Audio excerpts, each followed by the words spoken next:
योगाचार्यवरं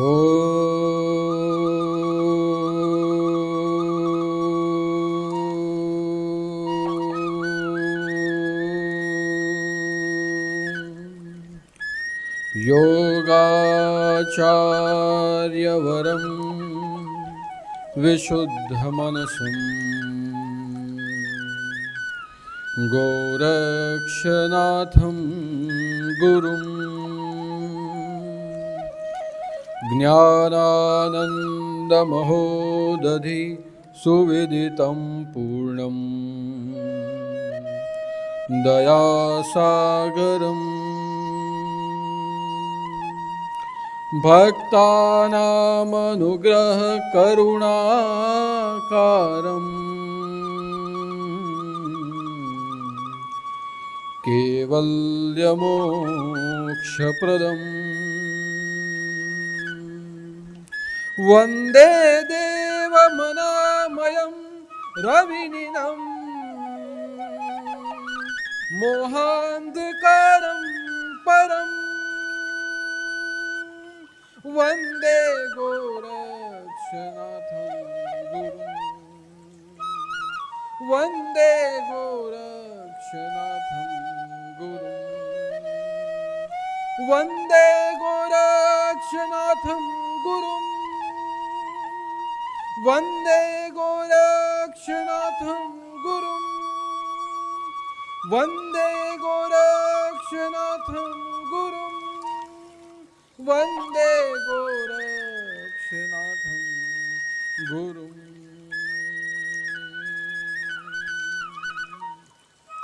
बोलिए शिव गोरक्षनाथ महाराज की जय। बोलिए नवनाथ 84 सिद्धों की जय। सदगुरु सानेनाथ भगवान की जय। अवधूत चिंतन श्री गुरुदेव दत्त गुरुदेव की जय। नवनाथ चिंतन श्री गुरुदेव दत्त अलख निरंजन।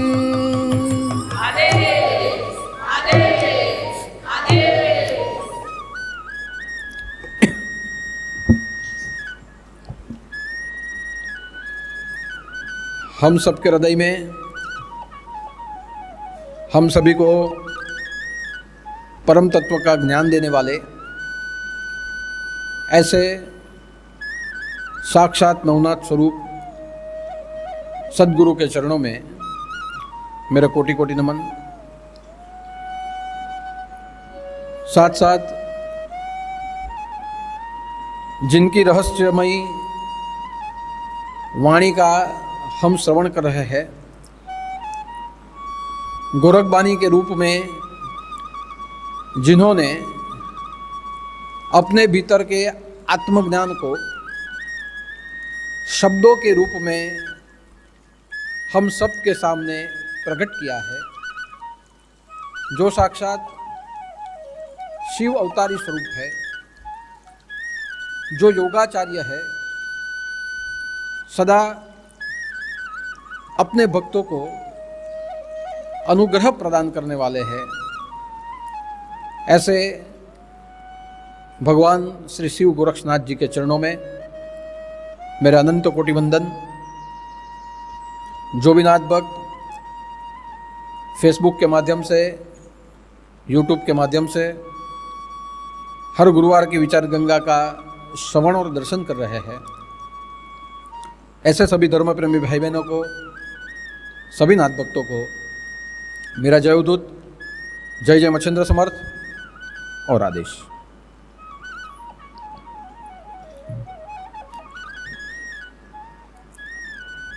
पिछले कई गुरुवार से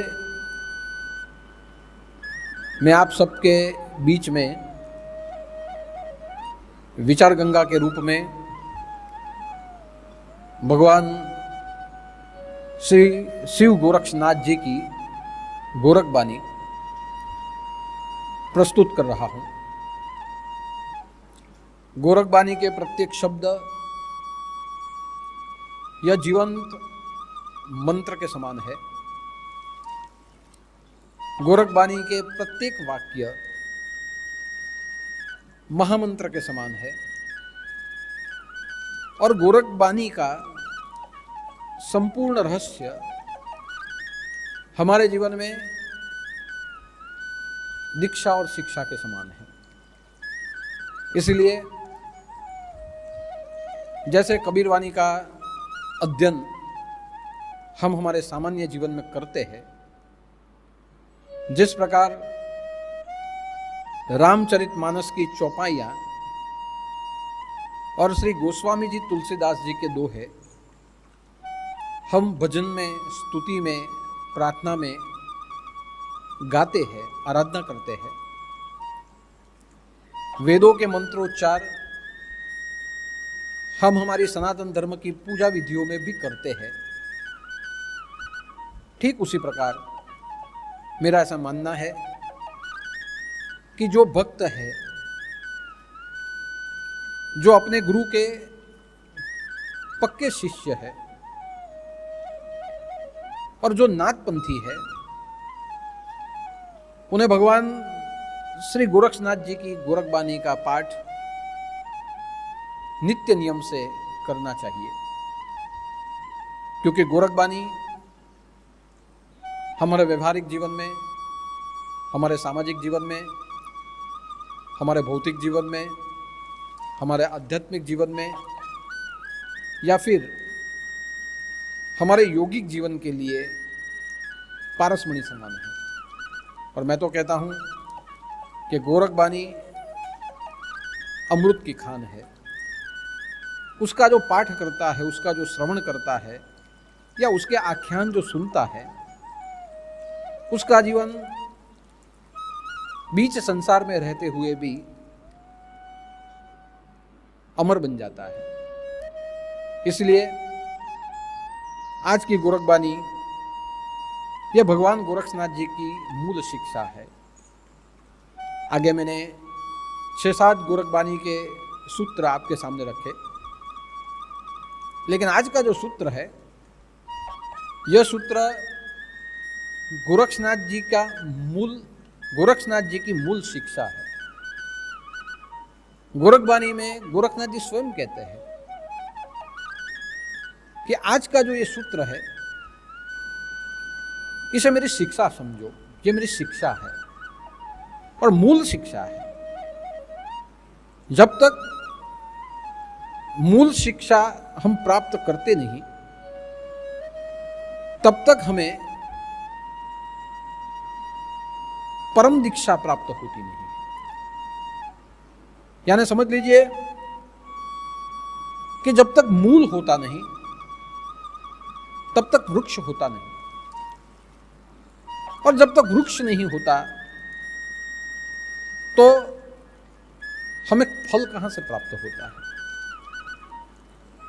इसलिए आज का सूत्र ये मूल भी है और आज का सूत्र यह मूल शिक्षा भी है। आज के सूत्र को आप उपदेश समझिए, आज के सूत्र को आप आदेश समझिए, आज के सूत्र को आप मूल मंत्र समझिए। पिछले जितने गुरुवारों से जो विचारबानी चलती थी, गोरखबानी चलती थी, वह गोरखबानी का मूल आत्मा यह आज का सूत्र है। वैसे अगर आप गोरखबानी पढ़ेंगे तो आज का जो सूत्र है यह सबसे पहले आने वाला सूत्र है, सबसे पहले लिखा गया सूत्र है। लेकिन मैंने बाकी के सूत्र मैंने पहले लिए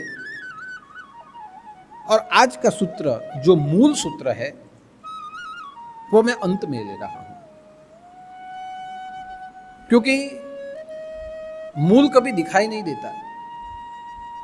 आप वृक्ष के दर्शन कर सकते हो, आप वृक्ष की छाया का अनुभव कर सकते हो, वृक्ष के ऊपर जो फूल है उसकी सुगंध आप सूंघ सकते हो,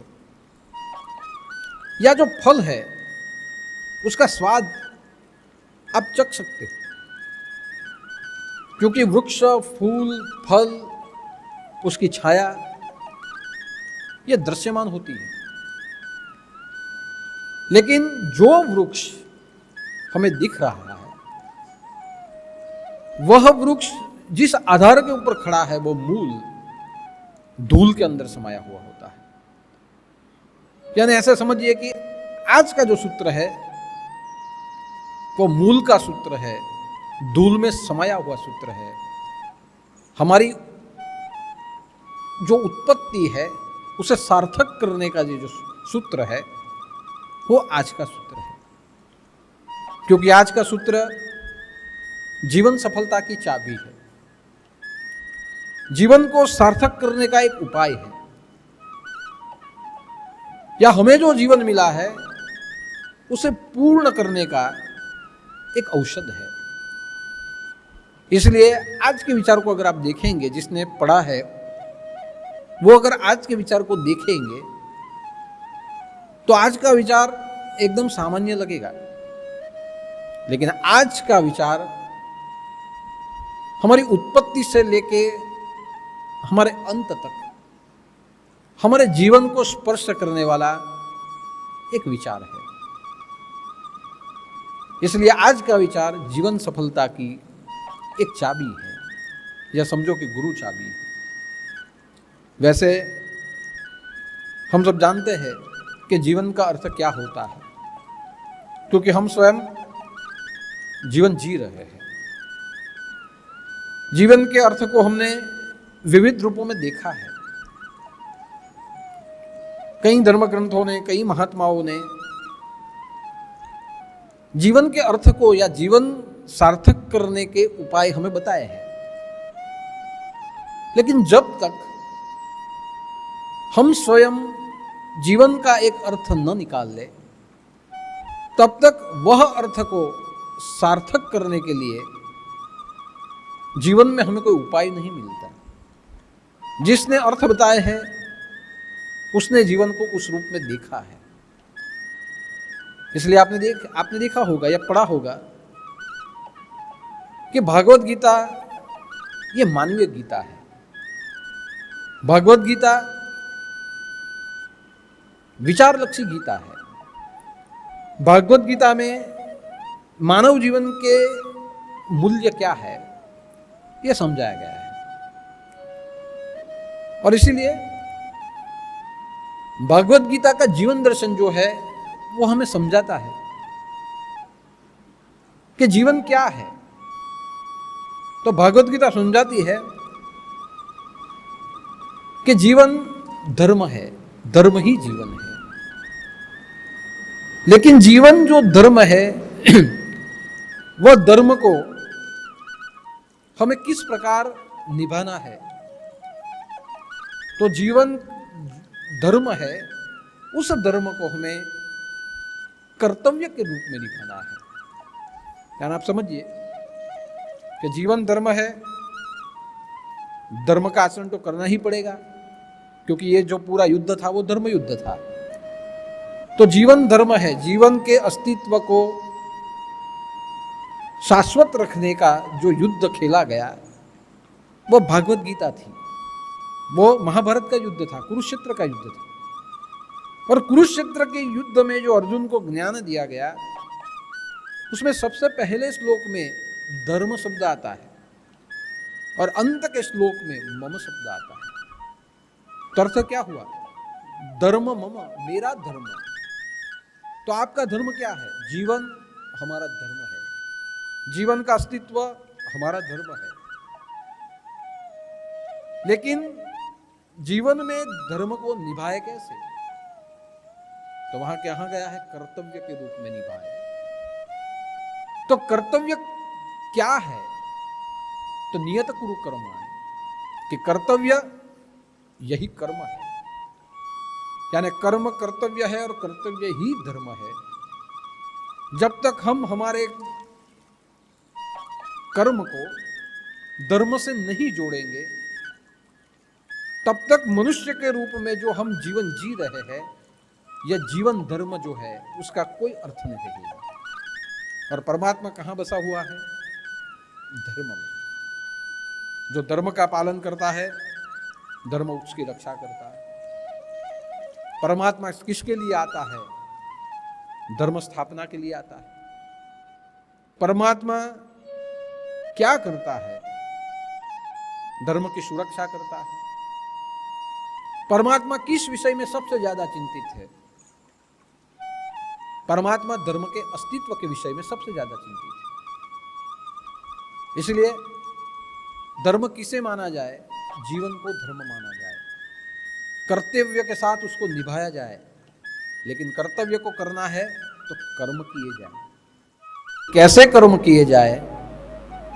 नियत कुरु कर्माणि, के जो शास्त्र ने बताए हैं, जो कर्म करने से मानवता को नया जीवन प्राप्त हो, जो कर्म करते हुए बाकी सभी जीवों को जीवन प्राप्त हो, ऐसा जो कर्म है वो किया जाए। जनाब देखिए, यह संपूर्ण भागवत गीता का बीज कर्म है। कर्म से कर्तव्य है और कर्तव्य से धर्म है और धर्म से परमात्मा है। यह दृष्टिकोण हमें गीता ने दिया है, भागवत गीता ने। और इसीलिए भागवत गीता में सबसे ज्यादा अध्याय कर्मयोग के ऊपर लिखे गए हैं। भगवान श्री कृष्ण अर्जुन को सबसे ज्यादा आग्रह कर्म करने के लिए कहते हैं। और भगवान कहते हैं कर्म कर्तव्य धर्म, कि जो क्षत्रिय है उसका कर्म है, उसका कर्तव्य है, उसका धर्म है युद्ध करना, राष्ट्र की रक्षा करना। जो ब्राह्मण है उसका कर्म कर्तव्य और धर्म है लोगों को ज्ञान देना। जो भी मनुष्य जाति है उसका कर्म कर्तव्य और धर्म है सभी के साथ जीवन में प्रेम से रहना। जो विद्यार्थी है उसका धर्म है विद्या प्राप्त करना। जो डॉक्टर है उसका धर्म है दूसरों को आरोग्य देना। तो आप सोचिए, जो गाय है उसका धर्म है, उसका कर्तव्य है, उसका कर्म है हमें दूध देना। वृक्ष का धर्म है फल देना। तो आप समझिए, कर्म करते हुए, कर्तव्य के पथ पर चलते हुए धर्म को जो प्राप्त करता है उसका जीवन सार्थक हो जाता है। और जो धर्म से विमुख हो जाता है उसका जीवन नष्ट हो जाता है। ऐसी सरल बात भागवत गीता ने जीवन के अर्थ में बताई है। और इसलिए ऐसा कहा जाता था कि विनोबा जी जब गीता शब्द बोलते थे तो उनकी आंखों में आंसू बहने लगते थे। उन्हें पूछा गया, क्यों तुम्हारी आंखों से आंसू बहते हैं गीता शब्द बोलने से? तब उन्होंने कहा कि गीता जब मैं शब्द बोलता हूं तो मुझे मेरी मां का स्वरूप दिखाई देता है। गीता मां है। और यह जब बोलते थे तब उनकी आंसू में, गीता शब्द जब बोलते थे तो आंसू बहने लगते थे। तो गीता ने एक जीवन दर्शन दिया है कि एक्टिव रहो, प्रति क्षण कर्म करते रहो, कर्तव्य करते रहो, धर्म से जुड़ते रहो और परमात्मा को पा जाओ। ये सीख जीवन के विषय में हमें गीता ने दी। ईशावास्यम उपनिषद ने भी हमें सीख दी है। वेद ईशावास्य उपनिषद के कुर्वन्य वेह कर्माणि जी जी विषय सततम समान एवं तई नान्यते तोषी न कर्म लिप्यते नरे। कि आपका जीवन आयुष्य में बंधा हुआ है, 100 साल तक जीना चाहिए, लेकिन 100 साल तक जीते हुए कर्म के बंधन में नहीं फंसना चाहिए, दुराचार नहीं करना चाहिए। तो क्या करना चाहिए? सदाचार करना चाहिए। न कर्म लिप्यते नरे। हम जो करने जाते हैं उसमें हम बंध जाते हैं। क्यों बंध जाते हैं? दुराचार करते हैं। जब आप पाप करो तो कर्म बंधन होता है। जब आप किसी के दिल को दुख पहुंचाओ तो कर्म बंधन हो जाता है। तो 100 साल तक जीने की इच्छा रखो, पूरे 100 साल तक जियो, लेकिन ऐसा कर्म करो जो कर्म पाप कर्म न बने। तो कैसा कर्म करो? 100 साल तक सदाचार करते हुए जियो। सदाचार करने की प्रेरणा हमें ईशावास्य उपनिषद देता है कि जीवन क्या है। 100 साल तक जीने की एक अवधि है, लेकिन साथ साथ सदाचार करने का भी एक लक्ष्य है, ये जीवन है। यह हमें समझाया ईशावास्य उपनिषद। और यही ईशावास्य उपनिषद मैंने त्र्यंबकेश्वर में किया था। और जब त्र्यंबकेश्वर में किया था तो 3 दिन तक अलग अलग रूप में एक श्लोक को मैंने 3 अर्थों में समझाया था। आज का ये चौथा अर्थ समझ लीजिए कि सदाचार करते हुए जीना। और साथ साथ यजुर्वेद और हमें समझाता है कि जीवन क्या है। तो जीवन भागते हुए दौड़ते हुए घोड़े जैसा एक समय है। कालह अश्व वहंती रश्मि रेता। कि काल क्या है? घोड़े जैसा दौड़ने वाला, घोड़े जैसा है, दौड़ती गति हुई जिसकी है वो काल है। और इसीलिए सहस्त्राक्षो अजरो भूरी रेता, कि ऐसा जो काल है वो सूर्य के सहस्त्र किरणों के समान है, लेकिन काल भागता हुआ है, उसके हजारों पहलू है। जैसे सूर्य की किरण जो है हजारों पहलू है उसके, वैसे समय, जीवन का जो समय है उसके 1000 पहलू है। लेकिन कैसा है? भागते हुए घोड़े जैसा है। वह घोड़े के ऊपर कौन विराजमान हो सकता है? तो वह घोड़े के ऊपर जो विद्वान हो, जो ज्ञानी हो, वही विराजमान हो सकता है। तो कहने का अर्थ क्या हो कि समय भागते हुए घोड़े जैसा है। सूरज की किरणें जैसी 1000 है, वैसे समय के 1000 पहलू है। वो भागता है, भागते हुए को पकड़ कौन सकता है? लेकिन वेद कहते हैं पकड़ सकता है, घोड़े पर बैठने वाला पकड़ सकता है। तो घोड़े पर कौन बैठ सकता है? भागते हुए घोड़े पर कौन बैठ सकता है? समय को कौन संभाल सकता है? समय को कौन पकड़ सकता है? तो जो विद्वान है, जो ज्ञानी है, वह समय को अपने वश में कर सकता है। इसलिए यह भागते हुए समय को ज्ञान से वश कर लो, और जो समय बहा जा रहा है वह समय का सदुपयोग करो। ये भी हमें ऋग्वेद सिखाता है। उससे भी सरल हमें सिखाया है कबीर जी ने कि कबीर कहे कमाल को 2 बात लिख ले, कर साहब की बंदगी और भूखे को कुछ दे। ये सरल शब्दों में सिखा दिया, क्योंकि कबीर जी ज्ञान मार्गी थे। उनके ज्ञान मार्ग में उनके जो दोहे हैं वो भक्ति मार्ग की ओर हमें ले जाते हैं। तो यहां कबीर जी सिखाते हैं 2 ही चीज करने लायक है इस जीवन में। क्या? एक, भगवान का स्मरण कर, और भूखे को कुछ दे। तेरे द्वार पे जो आता है उसे कुछ दे। अज्ञानी आया तो उसे ज्ञान दे, भूखा आया तो उसे खाना दे, कोई दुखी आया तो उसे दवा दे। तेरे दर पे जो आता है जो कुछ मांगने के लिए, उसका निवारण कर। यानी अकेला ये नहीं है कि भूखा आया उसे खाना दे, अकेली ये बात नहीं। दुनिया में जितने भी धर्म संस्थाएं हैं, ये सिर्फ अन्न क्षेत्र ही नहीं चलाती है। अन्न क्षेत्र के साथ साथ विद्यादान भी होता है, वस्त्रदान भी होता है, संस्कार भी दिए जाते हैं। हमारे जीवन में जो जरूरत है उसे भी पूरी की जाती है। कोई भी धर्म क्षेत्र हो वो तभी धर्म क्षेत्र कहलाए जब समाज के जो लोग हैं उनकी जरूरतों को वो अपनी ओर से पूरी करे। आज हमारा जो ट्रस्ट चलता है हम सब करते हैं। केवल अन्नदान ही नहीं होता, वस्त्रदान भी होता है, विद्यादान भी होता है। अस्पताल में कोई गया तो उसके लिए दवा के लिए खर्चा भी होता है। यहाँ विविध प्रकार के धर्म कार्यक्रम भी होते हैं, यज्ञ याग आदि भी होते हैं, ज्ञान चर्चा भी होती है। तो भूखे को कुछ दे, जिसे जो जरूर है वो मांगने के लिए आया, अगर तुम्हारे पास है तो दे दे, कर्म कर ले। दूसरा, भगवान को प्रार्थना कर, भगवान को प्रार्थना करते हुए उसे दे। या उसी में परमात्मा है, यह समझ के दे दे, यही जीवन की सफलता है। अगर आप कुछ दे न सके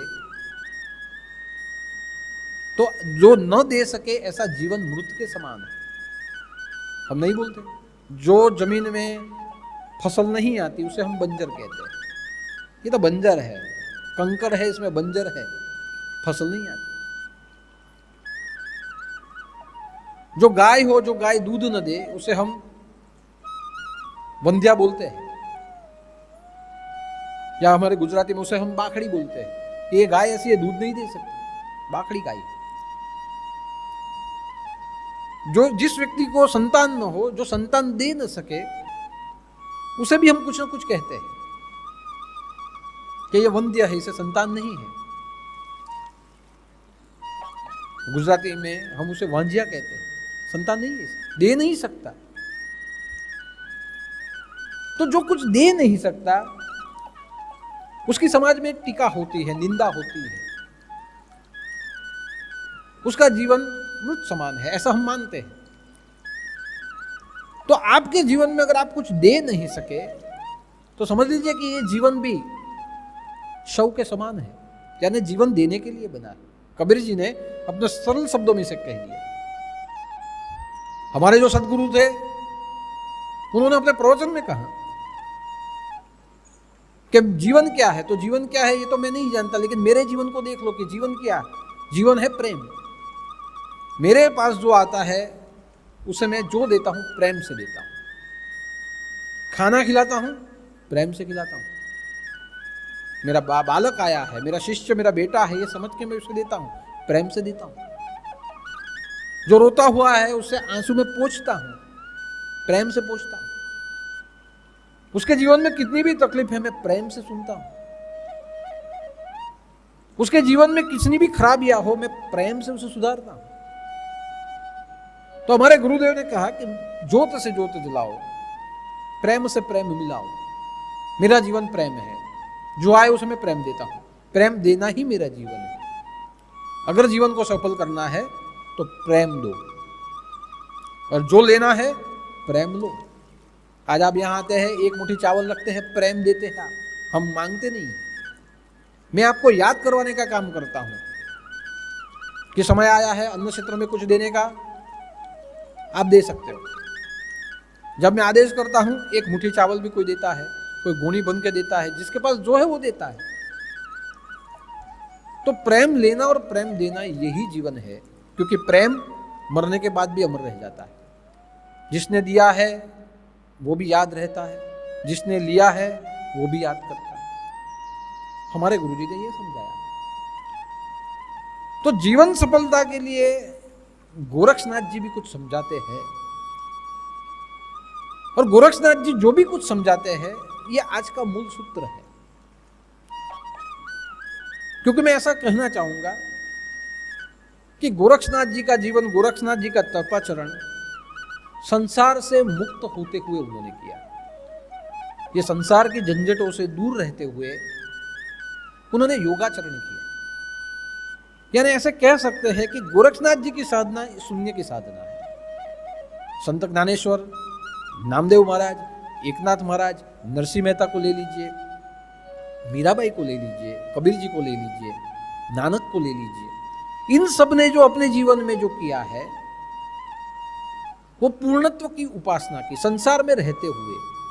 गोरक्षनाथ जी ने जो उपासना की, संसार से दूर रहते हुए। अब यहां प्रश्न होगा कि बाकी के सब ने संसार में रहते हुए उपासना की, तो उसे हमने कहा पूर्ण की उपासना। क्यों पूर्ण की उपासना? उन्होंने संसार को ही परमेश्वर समझा, संसार ही परमात्मा है, संसार, पूरा संसार ये परमात्मा का स्वरूप है, यह समझते हुए वो संसार में रहे, अपने सांसारिक कर्तव्य निभाए, और सांसारिक कर्तव्य निभाते हुए पूर्ण की उपासना की। यानी जहां कुछ अपूर्ण है वहां कुछ पूर्ण पाने का प्रयास इन सभी संत शिरोमणियों ने किया। इसलिए किसी ने भजन गाए, किसी के भजन में संसार के आदि व्याधि और दुखों का अनुभव हमें पता चलता है, किसी के भजन और दोहे में ज्ञान मार्ग का और तत्व मार्ग का अनुभव होता है। संत ज्ञानेश्वर की ज्ञानेश्वरी में हमें सामाजिक जीवन का अनुभव होता है। काफी उसमें शब्द ऐसे हैं जो सामाजिक जीवन को स्पर्श करते हैं। लेकिन भगवान गोरक्षनाथ जी ने संसार से दूर रहते हुए परमेश्वर की प्राप्ति, उन्होंने शून्य की उपासना, इन्होंने संसार को परमेश्वर समझा और संसार की उपासना की, संसार में रहते हुए पूर्णत्व की प्राप्ति की। गोरक्षनाथ जी ने सब में परमात्मा है यह भाव को देखते हुए उन्होंने संसार से अलग रहते हुए योग मार्ग के लिए, कि योग मार्ग से प्रत्येक व्यक्ति परमात्मा बन सकता है, इन्होंने पूरे संसार को परमात्मा माना। गोरक्षनाथ जी ने प्रत्येक व्यक्ति में परमात्मा है यह दर्शन करते हुए संसार से मुक्त होते हुए योग मार्ग के द्वारा परमात्मा की प्राप्ति की। इसे कहते हैं शून्य की प्राप्ति, कि प्रत्येक व्यक्ति योग धर्म का पालन करे तो वो स्वयं परमात्मा है, जहां से आया हुआ है वही वो है। यह गोरक्षनाथ जी ने उपासना की कि प्रत्येक व्यक्ति को परमात्मा बनाने के लिए योग मार्ग की स्थापना की। मैं इस पूरे संसार में प्रत्येक जीव को परमात्मा देखना चाहता हूं, प्रत्येक जीव में शिव है, हर एक जीव शिव की संभावना है, यह सोचते हुए संसार से दूर रहते हुए योग मार्ग से उन्होंने शून्य की आराधना की। सब में उन्होंने परम पूर्णत्व को देखा। इसलिए गोरक्षनाथ जी सभी प्रकार की बातें करते हैं। पूर्व दिशा से भी संसार को देखा है, पश्चिम से, उत्तर से, दक्षिण से, सभी कोनों से देखा है, ऊपर से भी देखा है, नीचे से भी देखा है। और यह देखते हुए, मौन रहते हुए, साधना करते हुए, योग मार्ग की ओर जाते हुए, दुनिया को योग मार्ग देते हुए, हठयोग देते हुए भगवान गोरक्षनाथ जी ने पूर्णत्व की प्राप्ति की। और इसीलिए गोरक्षनाथ जी अपनी जीवन की जो दिनचर्या है वो कैसे जीना है वो अवधूत को कहते हैं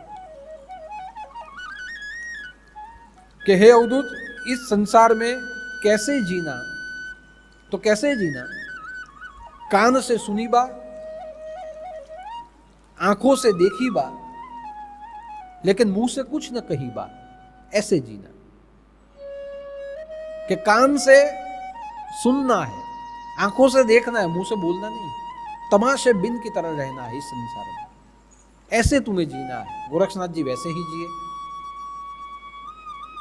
और अपनी योग विद्या के द्वारा प्रत्येक जीव को शिव बनाने का एक प्रयास गोरक्षनाथ जी ने किया। तो आज का जो ये सूत्र है, ये मूल सूत्र है। गोरक्षनाथ जी ने कहा ये मेरी दीक्षा है, अगर इसे आप समझ लेंगे तो समझ लीजिए कि पूरा वृक्ष उसके ऊपर खड़ा हो जाएगा। तो गोरक्षनाथ जी हमें सफलता की चाबी जो बताते हैं, आज की जो शिक्षा है, ये शिक्षा ये है कि हसी बा शैली बा रही बा रंग, काम क्रोध न करी बा संग, हसी बा शैली बा गाई बा गीत, दृढ़ करी राशि बा अपना चित। देखो वापस चित्त के ऊपर आ गए। तो गोरक्षनाथ जी क्या कहते हैं? हसी बा शैली बा रही बा रंग, के जीवन को हंसते हुए, खेलते हुए, आनंद के रंग में मस्त रहते हुए जीना चाहिए। गोरक्षनाथ जी ये जीवन को हंसते हुए जीने की सलाह देते हैं कि आप जीवन में खुश रहो। परमात्मा ने हमें सब दे दिया है, कुछ बाकी ही नहीं रखा। तो परमात्मा ने जब हमें सब दे दिया है तो रो मत।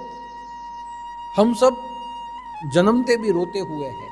देखिए, जैसे हम माया के पिंड में जब हमारा शरीर आता है, 9 मास मां के गर्भ में रहता है, और जैसे हमारा जन्म होता है, वैसे ये माया पिंड जैसे बाहर आता है, वैसे हमें संसार का असर लगता है, रोना चालू हो जाता है। हम रोते हुए ही जन्मते हैं। पूरी जिंदगी हम फरियाद करते हुए फिरते हैं, परमात्मा को फरियाद करते हैं कि हे भगवान तूने जो दिया ये क्यों दिया, ऐसा क्यों दिया, वैसा क्यों दिया, ऐसा देना चाहिए था, वैसा देना चाहिए, तुम्हें क्यों पता नहीं, तू क्यों समझता नहीं, मुझे क्यों दुख देता है, ये सब हम बोलते हैं। तो यह स्पष्ट लिखा है कि हंसते हुए जियो। क्यों हंसते हुए जियो? क्योंकि हम जीवन में रोते हैं। रोने से विरुद्ध, ये हठयोग की बातें है।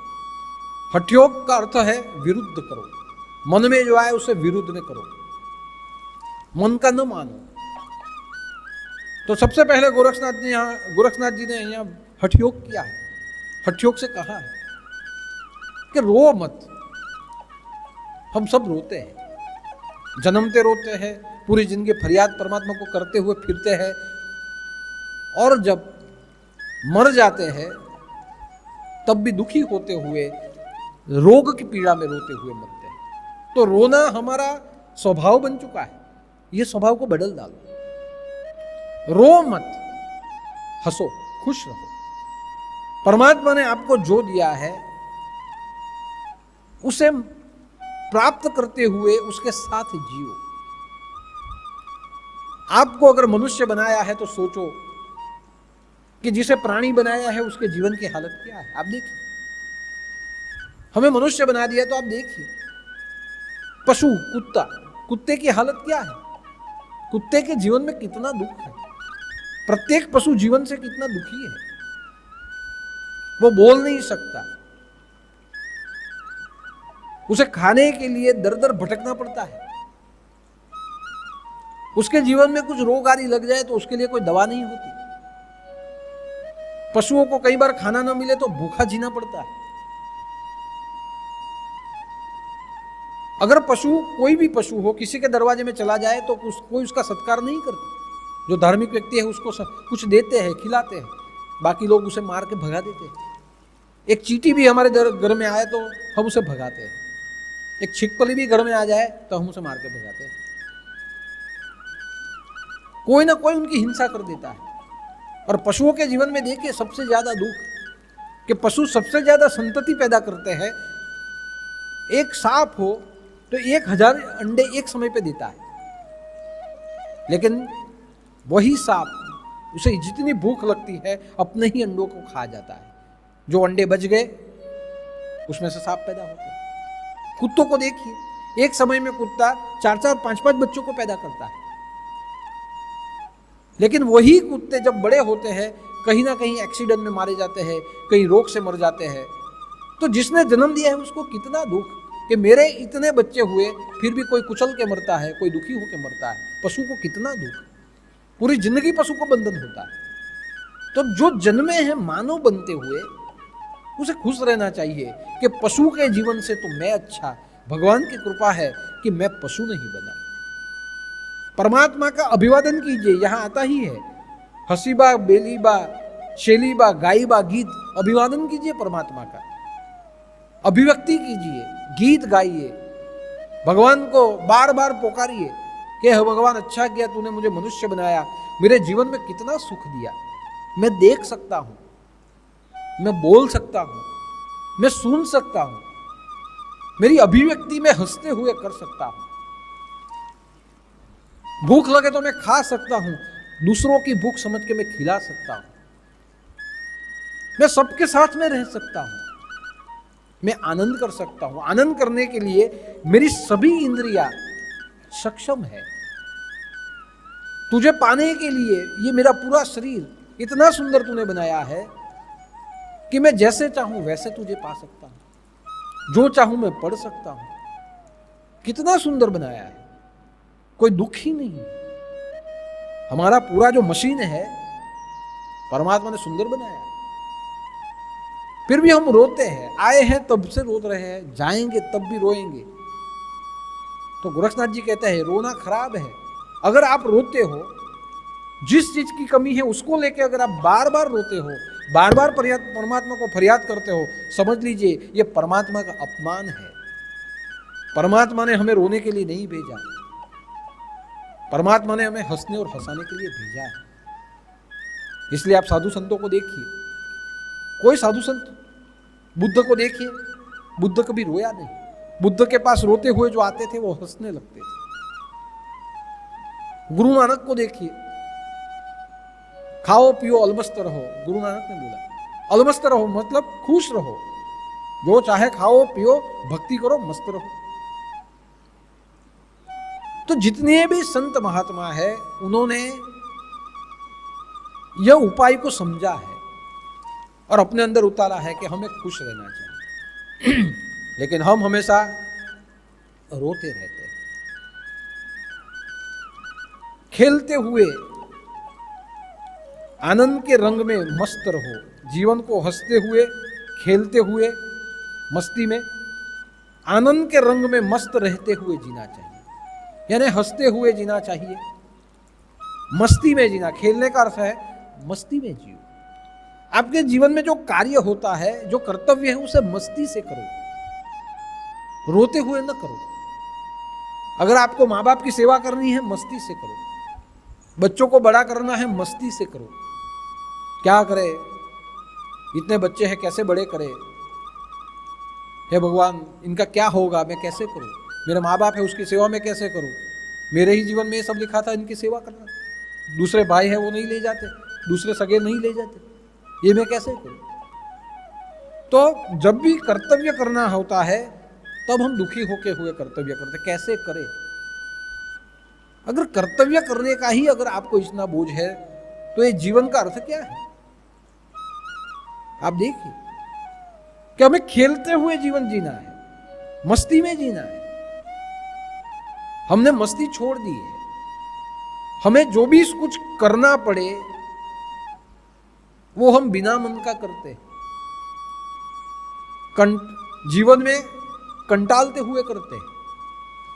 अर्जुन जब हताश हो गया, अर्जुन जब रोने लगा, तब भगवान ने कहा कि ये सब बंद करो, उठो, शस्त्र उठाओ, मैं कहता हूं धर्म के लिए अधर्म को मार दो। ये अर्जुन को उठाया गया। रोना बंद करो, निराशा बंद करो, उठो और मारो, यह भगवान ने आदेश दिया। कर्तव्य कभी रो के नहीं हो सकता। माँ बाप की सेवा रोते हुए नहीं हो सकती। राष्ट्र की सेवा रोते हुए, चिंताग्रस्त होते हुए नहीं हो सकती। प्रमाद में नहीं हो सकते। आज हम जो कुछ करते हैं प्रमादी बन के करते हैं। हर एक चीज का हमको कंटाल आता है।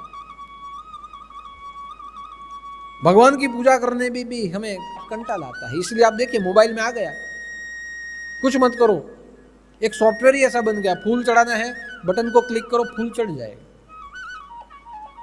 पहले के समय में मंदिरों में आरती गूंजती थी, शाम को सुबह घंट बजते थे, शंख बजते थे, तालियों का आवाज आता था, आरती गूंजती थी। अब सब लोग इतने आलसू हो गए, कर्तव्य करने में इतने आलसी हम हो गए कि अब सीडी के ऊपर ही आरती बज जाती है। सीडी लगा देते हैं, पेन ड्राइव रखते हैं, सीडी लगा देते हैं और आरती करने वाला आरती करते रहते हैं। आप सोचिए, ये सब जो हमें प्रमादी बनाने के लिए जो साधन बन गए हैं, हमारी मनोदशा से बने हैं। तो जो भी आप कर्तव्य करो, हंसते हुए, खेलते हुए कर्तव्य करो। ये जीवन खेलते हुए करने का कार्य है। आप यहां सेवा के लिए हंसते हुए सेवा करो। जरूरी नहीं है कि आप सिर्फ पानी ही बांटो। अगर मन में है तो कोई और चीज भी आप कर सकते हो। जरूरी नहीं है कि यहां जो आप झाड़ू लगाओ तो इतना ही करो, दूसरा परिसर भी आप कर सकते हो। हंसते हुए कर्तव्य को करो। माँ बाप की सेवा हंसते हुए करो। बच्चों को हंसते हुए बड़ा करो। कई लोग शादी करते हैं, बाद में टेंशन में आ जाते हैं। शादी करने के बाद बहुत टेंशन बढ़ गया। तो मैं पूछा क्यों की? इच्छा थी इसलिए की, अब नहीं करता तो अच्छा होता। ये कि अगर आपने संसार के बंधन में आप अगर बंधे हो तो हंसते हुए उस कर्तव्य को निभाइए। जिसके साथ आप जुड़े हो उसके साथ सभी कर्तव्यों को चिंता मुक्त होकर कीजिए। ये संसार बना है दुख को दूर करने के लिए। संसार में जो सब एक दूसरे के साथ जुड़े हैं, अपना दुख बांटने के लिए जुड़े हैं। अकेला व्यक्ति दुखी हो जाता है, इसलिए एक के साथ दूसरा जुड़ता है, दूसरे के साथ तीसरा जुड़ता है, पूरा एक समाज बन जाता है। समाज क्यों बनता है? एक दूसरों को सहायता करने के लिए। आप कहीं भी जाओ तो एक एसोसिएशन बनता है। क्यों बनता है? एक दूसरे को मदद करने के लिए। तो ये सब दुख बांटने के लिए बना है। संसार जो दुख आ रहा है उसको सहन करने के लिए ये सब सुविधाएं बनी है। तो संसार के जितने भी कर्तव्य है मस्ती से करो, मौज से करो, आनंद के रंग में मस्त रहते हुए करो। अपने परिवार के साथ आनंद से जियो, सुख से नहीं। हम सुख से जीते हैं, इसलिए दूसरी ओर दुख आ जाता है। आनंद से जियो कि कितना सुंदर परिवार है, हम सब एक होते हुए जीते हैं। हमारे भारतवर्ष में तो हम सब साथ जी सकते हैं। जब हम दूसरी कंट्री में चले जाए वहां साथ नहीं जी सकते, लेकिन हमारी प्रणाली ही ऐसी बनी है कि सब साथ साथ जीते हैं। एक आदमी को बुखार आता है तो सब उसकी चिंता करते हैं। ये कोरोना में हुआ ना कि घर में एक आदमी बीमार पड़ जाता है तो उसके लिए सब प्रार्थना करते हैं। उसके लिए दवा लाने के लिए कोई दौड़ता है, कोई उसके लिए कुछ लाने के लिए दौड़ता है, उसकी चिंता करता है, कोई माला करता है, कोई जप करता है। हमारे यहाँ जो भी कोरोना ग्रस्त हुए उन सबके फोन मेरे पर आते थे और कहते थे, दादा इसको ये प्रॉब्लम होगा, आप जो कहे हम करेंगे, वो ठीक हो जाना चाहिए। तो ये कैसी भावना है? मिलजुल के रहने की, मस्ती से रहने की भावना है कि दुख भी आ गया तो सब साथ मिलके उस दुख में से मुक्त हो गए, लड़ते हुए मुक्त हुए, खेलते हुए मुक्त हुए। तो जीवन के जितने भी कर्तव्य है मस्ती से करने चाहिए, दुखियों के नहीं। आनंद से रहना, रहते हुए जीना चाहिए। हम रोते भी हैं, हम हमारे कर्तव्य प्रमाद से चिंतित होकर करते हैं, कंटालते हुए करते हैं। इसी से विरुद्ध करो, हंसते हुए करो, मस्ती से करो, आनंद से करो। जो भी करना है आनंद से करो। जब आनंद करना होता है तब इतना ध्यान रखिए, नफा सोचना बंद कर दीजिए। 4 दोस्त मिले और 4 दोस्त ने सोचा कि चलो आज बैठ के पार्टी करते हैं। सबने सोचा कैसे पार्टी करेंगे, तो सब लोग ने साथ में मिलके एक सोल्जरी करते हैं, जो खर्चा आएगा एक साथ सब कर लेंगे। अभी पार्टी की, जो खर्चा आया सबने बांटा। अब जब खर्चा बांटा गया तो जो 2 दोस्त थे उसके पास पैसे कम थे, तो किसी तीसरे ने देने पड़े कि 300 रुपया तुम्हें ज्यादा देना पड़ेगा, हमारे पास उतने नहीं। तो जब 300 रुपया ज्यादा देने का आया तब दुख चालू हुआ कि मेरे को ज्यादा देना आया, खाया तो इन लोगों ने भी, मैं क्यों ज्यादा दूं। देखो हो गया। जहां आप प्रॉफिट का सोचोगे, जहां दूसरों का सोचोगे, वहां आनंद चला जाएगा। आनंद का अर्थ क्या है?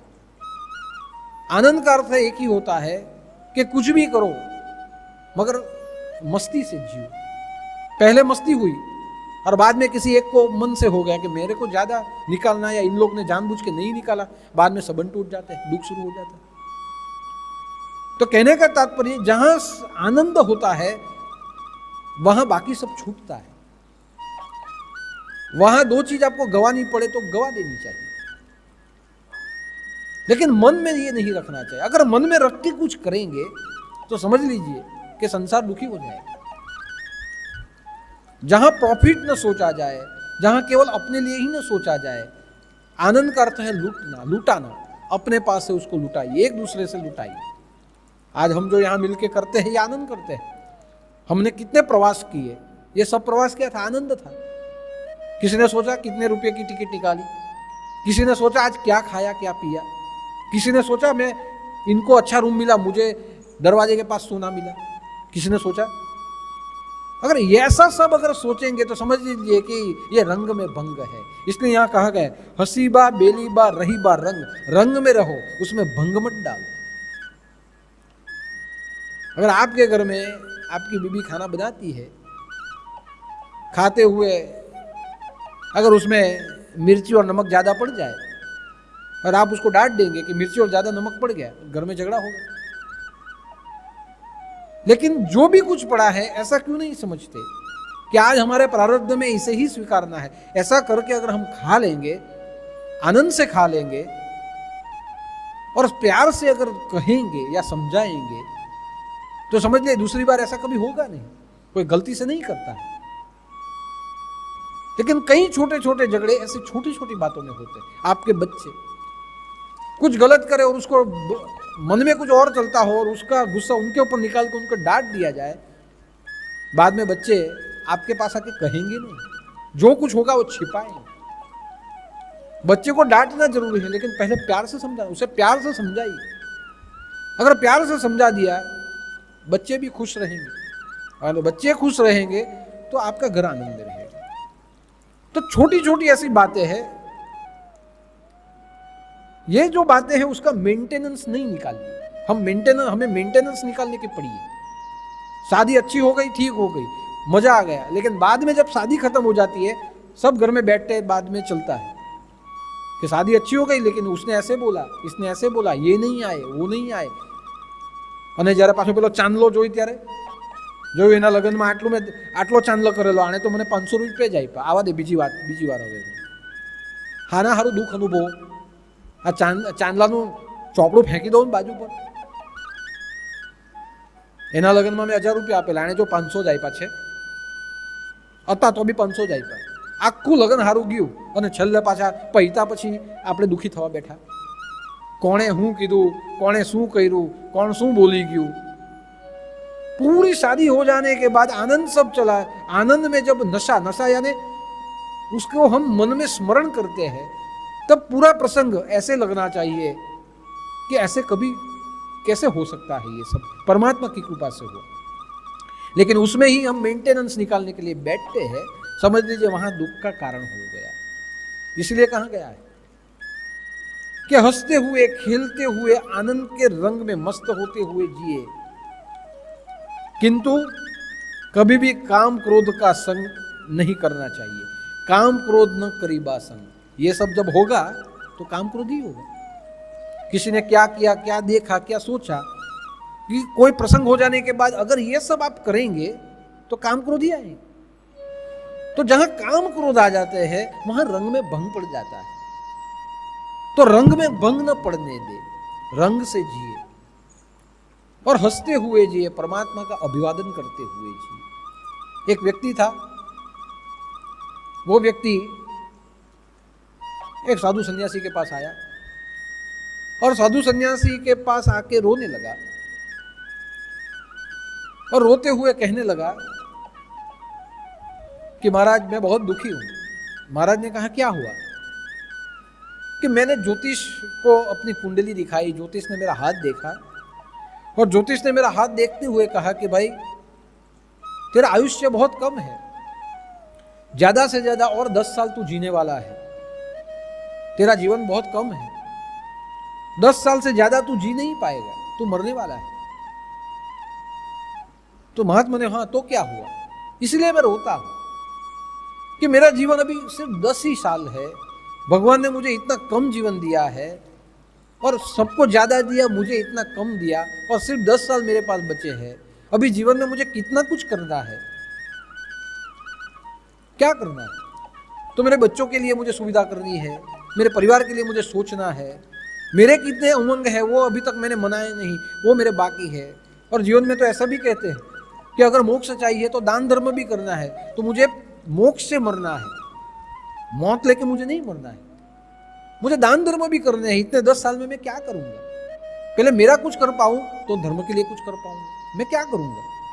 और बाकी का जो जीवन था वो तो अज्ञानता में चला गया। तो ये भगवान तूने मेरे इतना ही जीवन क्यों दिया? बहुत रोने लगा, बहुत रोने लगा। महात्मा ने सोचा कि इसे कांटे से कांटा निकालना पड़ेगा। हंसना चाहिए तो रो रहा है, खेलना चाहिए तो दुखी हो रहा है, कांटे से कांटा निकालना पड़ेगा। वो जैसे रोने लगा वैसे महात्मा भी जोर जोर से रोने लगे, माथा कूटने लगे। वो व्यक्ति स्तब्ध हो गया, सोचने लगा कि मैं मेरा दुख लेके यहाँ रोता हुआ, ये महात्मा तो मुझसे भी गए गुजरे हैं, ये रोते हैं। महात्मा बहुत जोर जोर से रोने लगे, सर पटकने लगे, जमीन के ऊपर इधर उधर ये करने लगे। उसने कहा अरे महात्मा जी ऐसा ये जो पागलपन क्यों करते हो? मैं रोता था ठीक है, लेकिन आप क्यों रोते हो?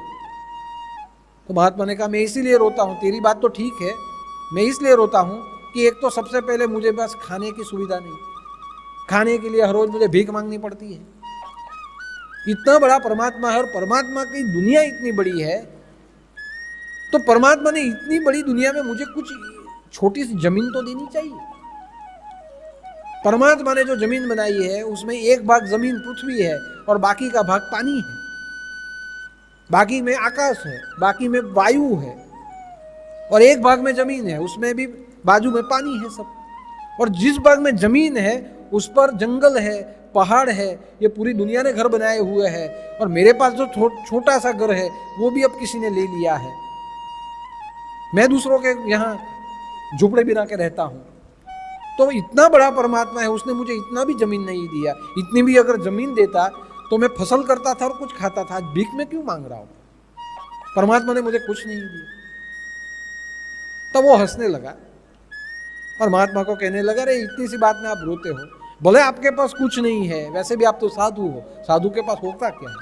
बोले आपके पास कुछ नहीं है, फिर भी आपको 2 वक्त का भिक्षा तो कहीं से मिल जाता है ना, आपका पेट तो भर जाता है ना, इतना ही चाहिए ना, वो तो हो जाता है ना, रोते काहे को? तब महात्मा ने कहा, मैं भी तुमको यही कहता हूं कि भले तुमने कहा तुम्हारे पास समय नहीं है, सब कुछ बीत गया, लेकिन जीने के लिए 10 साल तो है ना, तो 10 साल तो ठीक से जी लो। ऐसे ही रोते रहेंगे तो ये 10 साल भी पूरे हो जाएंगे। तब उसे समझ में आया कि भले बाकी का जीवन चला गया, लेकिन समय मेरे पास है, बहुमूल्यवान समय 10 साल मेरे पास पड़े हैं। 10 साल में कितना कुछ कर सकता हूं। परमात्मा ने कुछ नहीं दिया ऐसे नहीं, बहुत दिया, लेकिन एक ही बात रह गई, ये जो मुझे समय मिला है, ये समय को मैं अगर रोने में पसार कर दूंगा तो ये भी चला जाएगा। कुछ नहीं तो 10 साल तो है मेरे पास। उसने महात्मा को प्रणाम किया। महात्मा ने कहा, जाओ समय का सदुपयोग करो, हंसते रहो, मस्ती करते रहो, आनंद के रंग में अपने परिवार के साथ जाओ, जियो। तो आप समझिए कि परमात्मा ने हमें बहुत कुछ दिया है। जो भी कुछ दिया है, हंसते हुए, मस्ती से, आनंद में हमें हमारे कर्म, कर्तव्य और धर्म को करना है। हाँ, लेकिन एक बात है, इसके रंग में रहना है, लेकिन एक बात का संग छोड़ना है। क्या? काम क्रोध न करीबा संग, काम क्रोध नहीं करना है। देखिए, काम और क्रोध ये हमारे जीवन के सबसे बड़े 2 शत्रु हैं। क्रोध की जननी ही काम है। कामना क्या है? कामना का अर्थ है महेच्छा, वासना, आसक्ति। हमारी आसक्ति कहीं ना कहीं है, किसी की संपत्ति में है, किसी के खाने पीने में है, किसी की व्यसन में है, किसी की स्त्री में है, किसी की पुरुष में है, किसी की जमीन जायदाद में है। कामना किधर ना कहीं है। और ये जो कामना होती है, ये कामना जिसे होती है वो कामना बढ़ती है। आपने एक गाड़ी ले ली, कामना थी, जरूरत थी, ले ली, कामना थी। एक लेने के बाद मन में हुआ अभी दूसरी ले लो, अभी तीसरी। देखो, कामना का ऐसा है कि कामना बढ़ती जाती है। हम सोचते हैं ज्यादा कुछ जरूरत नहीं, एक छोटी सी कार ले लेता हूं, बस छोटी सी ले लेता हूं। जो जिसने एक ले ली वो उससे ऊपर दूसरी लेगा, 1 से 2 करेगा, 2 से 3 करेगा। एक घर ले लिया, धीरे धीरे उसको बड़ा करेगा। जितना पैसा आता है, धंधे में नफा मिल गया, वो नफा जहां तक आया है उसे ऐसे नहीं समझेगा, आज जो मिला है उससे कल ज्यादा और धंधा बढ़ाऊं और मैं करूं। ये कामना बढ़ती जाती है। जो बढ़ता है वो शत्रु है। अंदर की कामना और समीप आने लगती है। और कामना जहां आपको कामना है, वो कामना कोई और ले ले, किसी और को मिल जाए, तो क्रोध पैदा हो जाता है। यानी क्रोध की जननी ही है कामना। तो काम क्रोध ये दोनों हमारे शत्रु हैं। जीवन में सबका संग करे, काम और क्रोध का न करे। क्योंकि कामना जहां बढ़ती है वहां संग्रह वृत्ति बढ़ती है। हम हर एक चीज को संग्रहित करना चाहते हैं। पैसा संग्रह करो, प्रतिशत मिल्कत संग्रह करो, जो भी है उसको संग्रह करो, उसको जमा करना चाहते हैं। और जो संग्रहित हो जाता है, हमारा मन उससे बाहर नहीं निकलता। तो कामना हमें स्वार्थ वृत्ति की ओर ले जाती है, हमें संग्रह वृत्ति की ओर ले जाती है। और क्रोध हमें दुराचार वृत्ति की ओर ले जाता है। जिसे जिसे क्रोध आता है वो क्रोध हिंसा करता है, क्रोध दुराचार करता है, क्रोध हमारे जीवन को अंदर से जला देता है। अगर आपको आनंद में और रंग में रहना है तो ये दोनों को निकाल देना पड़ेगा, काम और क्रोध से मुक्त हो जाए। हमारे जीवन में काम और क्रोध हम सबके अंदर है, बाहर से नहीं आते, ये हमारे अंदर ही है, ये हमारे अंदर के शत्रु है। अगर काम और क्रोध को कंट्रोल में कर दिया जाए, कामना संतोष में बदल दी जाए, हमारे चित्त में कामना रहती है, मन स्थिर है, लेकिन उसके ऊपर जो चित्त है वो बहिर्मुखी होकर बाहर उछलता है, वो जितना बाहर उछलेगा उतनी कामना बढ़ेगी। राजा अशोक चक्रवर्ती सम्राट बनना था, युद्ध करते रहा, लोगों को मारते रहा। सिकंदर पूरे विश्व में जीतना था, एक जीता, संतोष नहीं हुआ, कामना और क्रोध कि ये पूरा विश्व मेरा है, विश्व के सभी राज्य मेरे हैं, जो कोई राजा है उसका राज्य मुझे दे देना चाहिए, अगर नहीं दिया तो मैं युद्ध करूंगा। क्रोध पूरे विश्व में तबाही मचा दी। ये सब क्या था?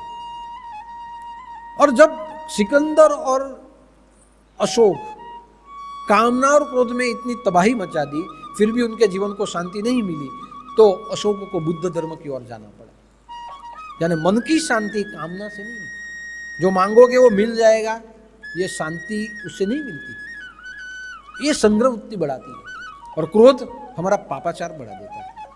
इसीलिए काम क्रोध का संग छोड़ दीजिए।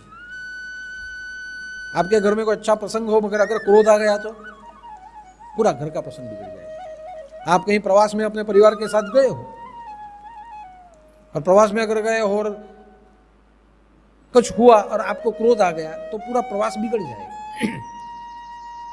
जहां क्रोध आ जाता है वहां विक्षेप हो जाता है, और जहां विक्षेप हो जाता है वहां समझ लीजिए कि वो समय आपका बिगड़ जाता है।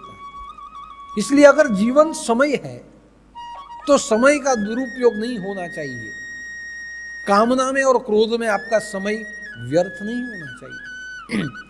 आप यहां आते हैं तो आपको क्या बताया जाता है? आपको बताया जाता है संतोष से जियो, साईं इतना दीजिए जामे कुटुंब समाए, बस इतना ही दीजिए कि सब कुटुंब का सब अच्छा हो, और अगर मेरे द्वार पे कोई आ जाए तो उसको मैं कुछ दे सकूं, उससे ज्यादा मुझे नहीं चाहिए। तो संतोष से रहे। गुरु मंत्र, गुरु की भक्ति, गुरु का आशीर्वाद, ज्ञान संतोष देता है। ज्ञान आ गया तो संतोष मिल गया, और अगर ज्ञान आ गया तो क्रोध शांत हो गया। क्रोध को शांत करने की दवा ही ज्ञान है, और कामना को शांत करने की दवा भी ज्ञान है। इसलिए काम क्रोध का संग नहीं करना चाहिए। जो काम क्रोध का संग करता है उसके जीवन में रंग में भंग पड़ जाता है। रावण, लंका सोने की लंका थी, क्या खोट थी उस मंदोदरी जैसी सती स्त्री उसके पास थी, क्या खोट थी उस? इतना बड़ा लश्कर था, क्या खोट थी? नवग्रह उसका कहां मानते थे, क्या खोट थी? फिर भी कामना, सीता मुझे चाहिए, और सीता नहीं आई तो क्रोध से उसे उठा लिया गया। और राम ने मांगा कि सीता मुझे दे दो, तो मुझसे क्यों मांगा? ये मेरी कामना है, कामना मुझसे मांगते हो। उसमें युद्ध हो गया। महाभारत यही तो है, कामना और क्रोध, ये पूरा महाभारत है। कि दुर्योधन की कामना कि मेरा राज्य मुझे ही राज्य मिले, और शकुनी का क्रोध कि कुछ भी हो जाए,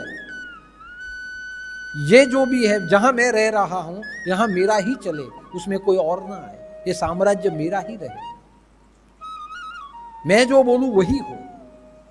ये कामना और क्रोध में आप देखिए कि पूरा महाभारत हो गया। तो अधर्म क्या है? काम और क्रोध, ये अधर्म की लड़ाई है। कामना और क्रोध से महाभारत हुआ, और ऐसा महाभारत हुआ जिसमें परिवार के परिवार नष्ट हो गए। तो महाभारत और रामायण कामना और क्रोध न करना चाहिए।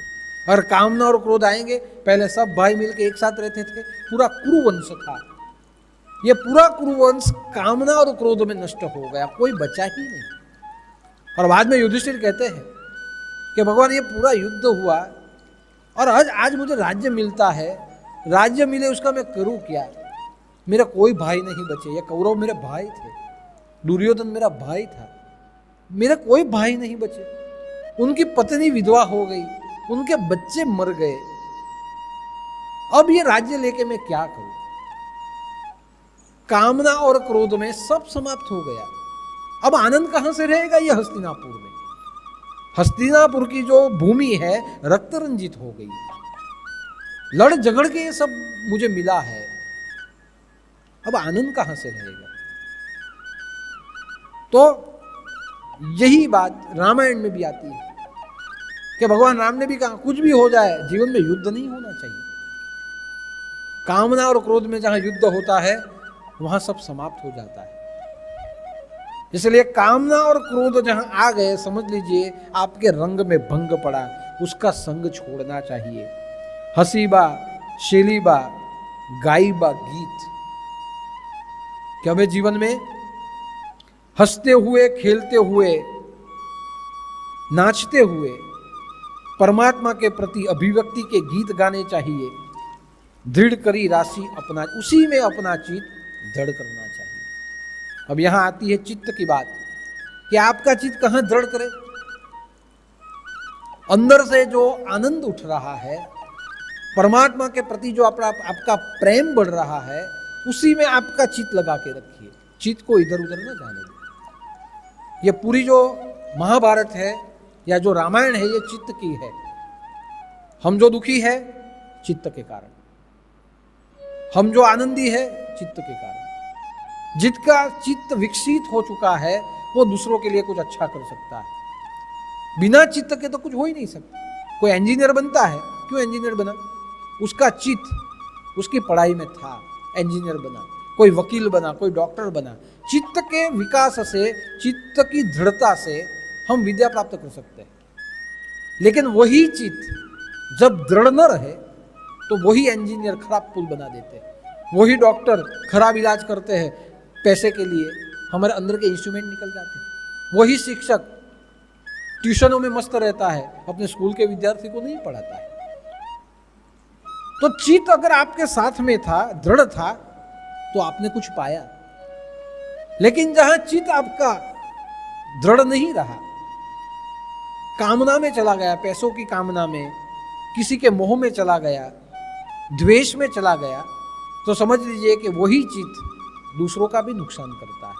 ये शस्त्र बनते हैं, चित्त तो था इसीलिए संरक्षण के लिए शस्त्र बने, लेकिन यह चित्त जब दृढ़ था और उसके बाद वो भटक गया, तब यही एटम बम लोगों को मारने के लिए बनने लगा।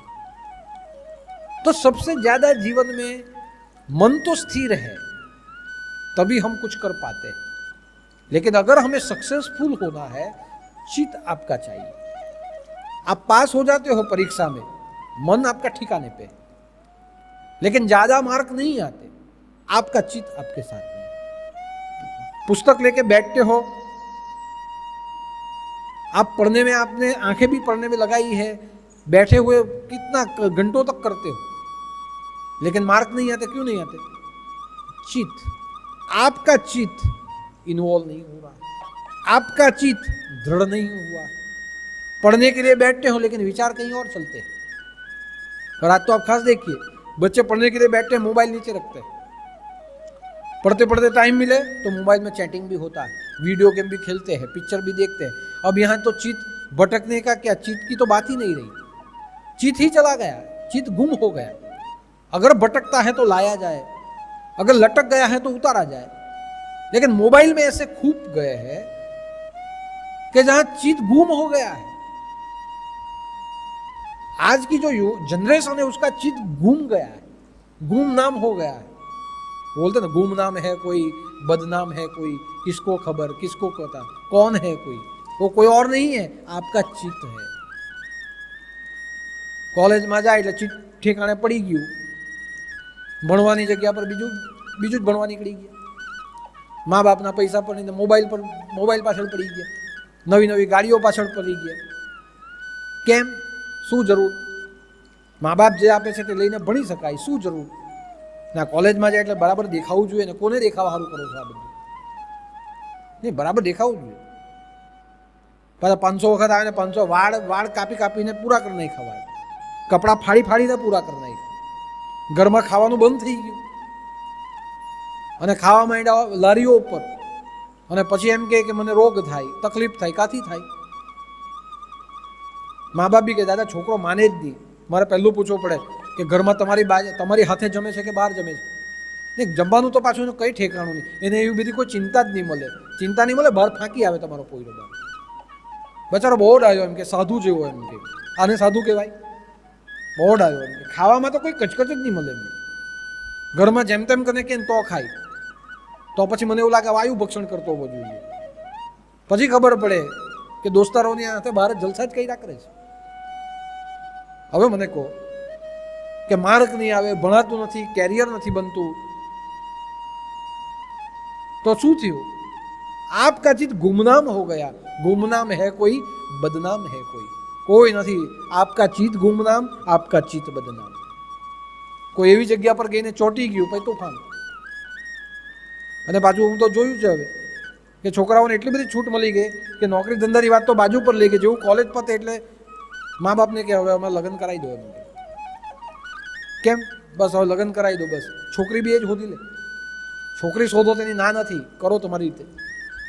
પણ જે છોકરીને તમે લાવવાના એને હું પાવડા ખવડાવવાના આવી રીતે બહાર ગઈને તમે, જે છોકરીને તમે લાવવાના એને કઈ રીતે તમે એનું ભરણ પોષણ કરશો?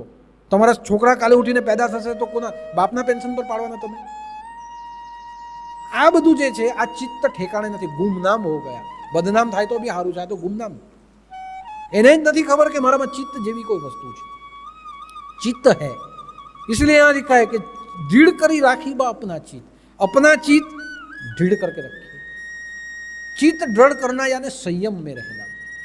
देखो संयम दो प्रकार से काम करता है, एक निषेधात्मक और विधेयात्मक. संयम का अर्थ क्या है? गलत जगह पे नहीं जाना, नष्ट नहीं होना. जो चीज आपकी नष्ट होती है उसको कंट्रोल में करना, उसका काम होता है, वो है संयम. कि जो गलत हो रहा है उसको रोके, निषेधात्मक. और दूसरा विधेयात्मक, जिसे रोका गया है उसे अच्छी दिशा में ले जाए, ये विधेयात्मक. साधना मार्ग में वीर्य के ऊपर संयम रखा जाता है. गोरखनाथ जी जो ये योगिक क्रिया जो बताते हैं, पाताल की गंगा ब्रह्मांड चढ़ाई बात, हमारा जो वीर्य स्खलित होता है उसको रोका जाए और उसको हसीबा शैलीबा गाईबा गीत परमात्मा के प्रेम में जोड़ा जाए, तो वही जो स्खलन होता है वो विधेयात्मक होकर ऊपर की ओर जाएगा. और जो ऊपर की ओर जाएगा उससे सामर्थ्य बढ़ेगा, उससे बुद्धि बढ़ेगी, उससे याद शक्ति बढ़ेगी, उससे विचार शक्ति बढ़ेगी. हमारा जो क्षीण हो रहा है उसी के कारण याद शक्ति कम हो जाती है, विचार शक्ति कम हो जाती है. हमारे भीतर में जो है उसे ऊपर ले जाना है. तो संयम दो प्रकार से काम करे. ये योगिक मार्ग की बात कर रहा हूं. आपका संयम दो प्रकार से काम करता है. संयम का अर्थ है जो बिगड़ा है उसे बचावे, और जो पड़ा हुआ है उसका सही उपयोग करे, उसे कहा जाता है संयम. तो संयम हमें किसके ऊपर रखना है? हमारे विचारों के ऊपर संयम रखें. जो हमारे विचार इधर उधर है उसे संयम में लाए, एक जगह पे लाए, और संयम में लाते हुए योग्य रूप से उसका उपयोग करें. सिगरेट पीने में पैसे न डाले, विचारे, लेकिन वो अगर पैसे बचते हैं तो आपके पास रखे. अगर आप बीमार पड़ जाएंगे तो उसी से आपकी दवा हो जाएगी. तो उसको कहा जाता है विचारों का संयम. समय का संयम करे, संयम को भी बचाए, समय को भी बचाए. जो इधर उधर बैठे हुए मोबाइल में कुछ गलत करते हुए जो आपका समय वेस्ट हो रहा है उसको कंट्रोल करे. कहाँ जाके कंट्रोल करे? सत्संग में बैठे हुए कंट्रोल करे, कुछ अच्छा सुनते हुए कंट्रोल करे, कुछ सीखे, संगीत जैसी कला सीखे, कुछ ना कुछ सीखे. कुछ सीखते हुए उस समय का सदुपयोग करे, उसको बिगाड़े नहीं. आज ज्यादातर समय कहाँ जाता है? घूमने फिरने में, गलत जगह पे चला जाता है. गलत पिक्चर देखने में समय बिगड़ गया. अपने दोस्तों के साथ पार्टी करे लेकिन समय देखते हुए, हर रोज पार्टी करते हुए समय को बिगाड़ना. बैठ के करते क्या हो? હું ઘણાને જોયા, એ બધા દોસ્તારો બેહે, ગાડીઓ ઉપર બેસે, આમ તેમ કરે, પછી આપણે જોઈએ કાં હતા દોસ્તારા થતો, શું કરતા હતા ને આજે બસ બધા ખાલી એમ જ ભેગા થયેલા, દરરોજ જ થઈએ, બહુ મજા આવે. ત્યાં બેસીને શું કરે, કંઈ નહીં, આમ ચર્ચા કરીએ. અને ચર્ચામાં જાય તો ત્યાં પાછું ભાજપ કોંગ્રેસ આવે ચર્ચામાં. આવું પાકિસ્તાન ઉપર એમ કે બોમ્બ જ ફેંકી દેવો જોઈએ, એમ કે આપણાવાળા ફેંકે નહીં એટલે એમ. હવે ત્યાં બેઠેલાઓને આપણા કરતાં વધારે ખબર છે ને, તમારા કહેવાથી જો બોમ્બ ફેંકાઈ જતો તો જાઓ ગઈને ફેંકો. આવું નહીં કરવું જોઈએ, આવું કરવું જોઈએ, આમ નહીં કરવું જોઈએ, દેશ આમ ચલાવવો જોઈએ. જે કરે છે તેને એની फिक्र છે. आपके बोलने से अगर कुछ हो जाता तो आप करिए, लेकिन यह चर्चा करने का कोई फायदा नहीं है. आपके बोलने से कुछ होने वाला नहीं है. महंगाई બહુ બળી ગઈ, બહુ વધી ગઈ એમ કે. હવે જે વધી ગયું તે વધી ગયું, એનું ટેન્શન લઈને કરવાના શું છું? તેલના ભાવ વધી ગયા, તેલ ખાધા વગર છૂટકો છે, ગાડી ચલાવ્યા વગર છૂટકો છે આપણને? થઈ ગયું, થઈ ગયું. પણ આવું નહીં ચાલે, ऐसा नहीं चलता, ऐसा नहीं, ऐसी चर्चा है वहाँ बैठ के करना क्या फायदा? उससे अच्छा है संयम करें. जो बड़ा हुआ है उसमें से हम अपनी बचत कैसे करें? अपने मैनेजमेंट के लिए कुछ घर में बैठे हुए सोच कि अपने को कमी न पड़े. तो समय का दुरुपयोग न करे, संयम में लाए, सत्संग में जाए, कुछ सीखे, कुछ पढ़े या अच्छे संगत करे जहाँ से आपके जीवन में वही समय कुछ और लेके आए. तो समय का संयम, विचारों का संयम जरूरी है. खाने में संयम जरूरी है कि ऐसा ही खाए जो आपके शरीर के लिए अच्छा हो. बाहर जाके कुछ गलत न खाए जो खाने के बाद आपके जीवन में आपत्ति पैदा हो. कुछ ऐसा न पिए जो पीने के बाद आपके घर का अर्थतंत्र खलास हो जाए. कुछ ऐसा पिए कि जो सबके साथ में हो और उससे सबकी तंदुरुस्ती बने. शुद्ध जो करे वो शुद्धता से करे. तो खाने पीने में संयम रखे, सोचने में संयम रखे, हर एक प्रकार से संयम करना, अपने चित्त को लगाए रखना, इसे कहते हैं दृढ़ता. और ऐसी जो दृढ़ता है वो गोरखनाथ जी कहते हैं, क्या कहते हैं कि आप दृढ़ करी राखी इस बार अपना चित्त. अपना चित्त दृढ़ करे, कहाँ करे? हसी बा, शैली बा, गाई बा गीत. जो अपने अंदर से जो परमात्मा के प्रति प्रेम उठता है, जो परमात्मा ने हमें जीवन दिया है, उसका आभार जो हम मानते हैं, हमारे भीतर में जो आनंद बन रहा है, परमात्मा के प्रति जो अभिव्यक्ति हो रही है, जो एक संगीत हमारे अंदर गूंज रहा है, उसमें अपने चित्त को रखें. यानी अपने आप में जिए. आनंद करने के लिए किसी दूसरों की जरूरत न पड़े, स्वयं अपने आप अपने अंदर में आनंद को प्राप्त करें और अपना चित्त अपने अंदर रखें. अपने अंदर के परमात्मा में अपना चित्त रखें. अगर अपने अंदर के परमात्मा में अपना चित्त रहा तो समझ लीजिए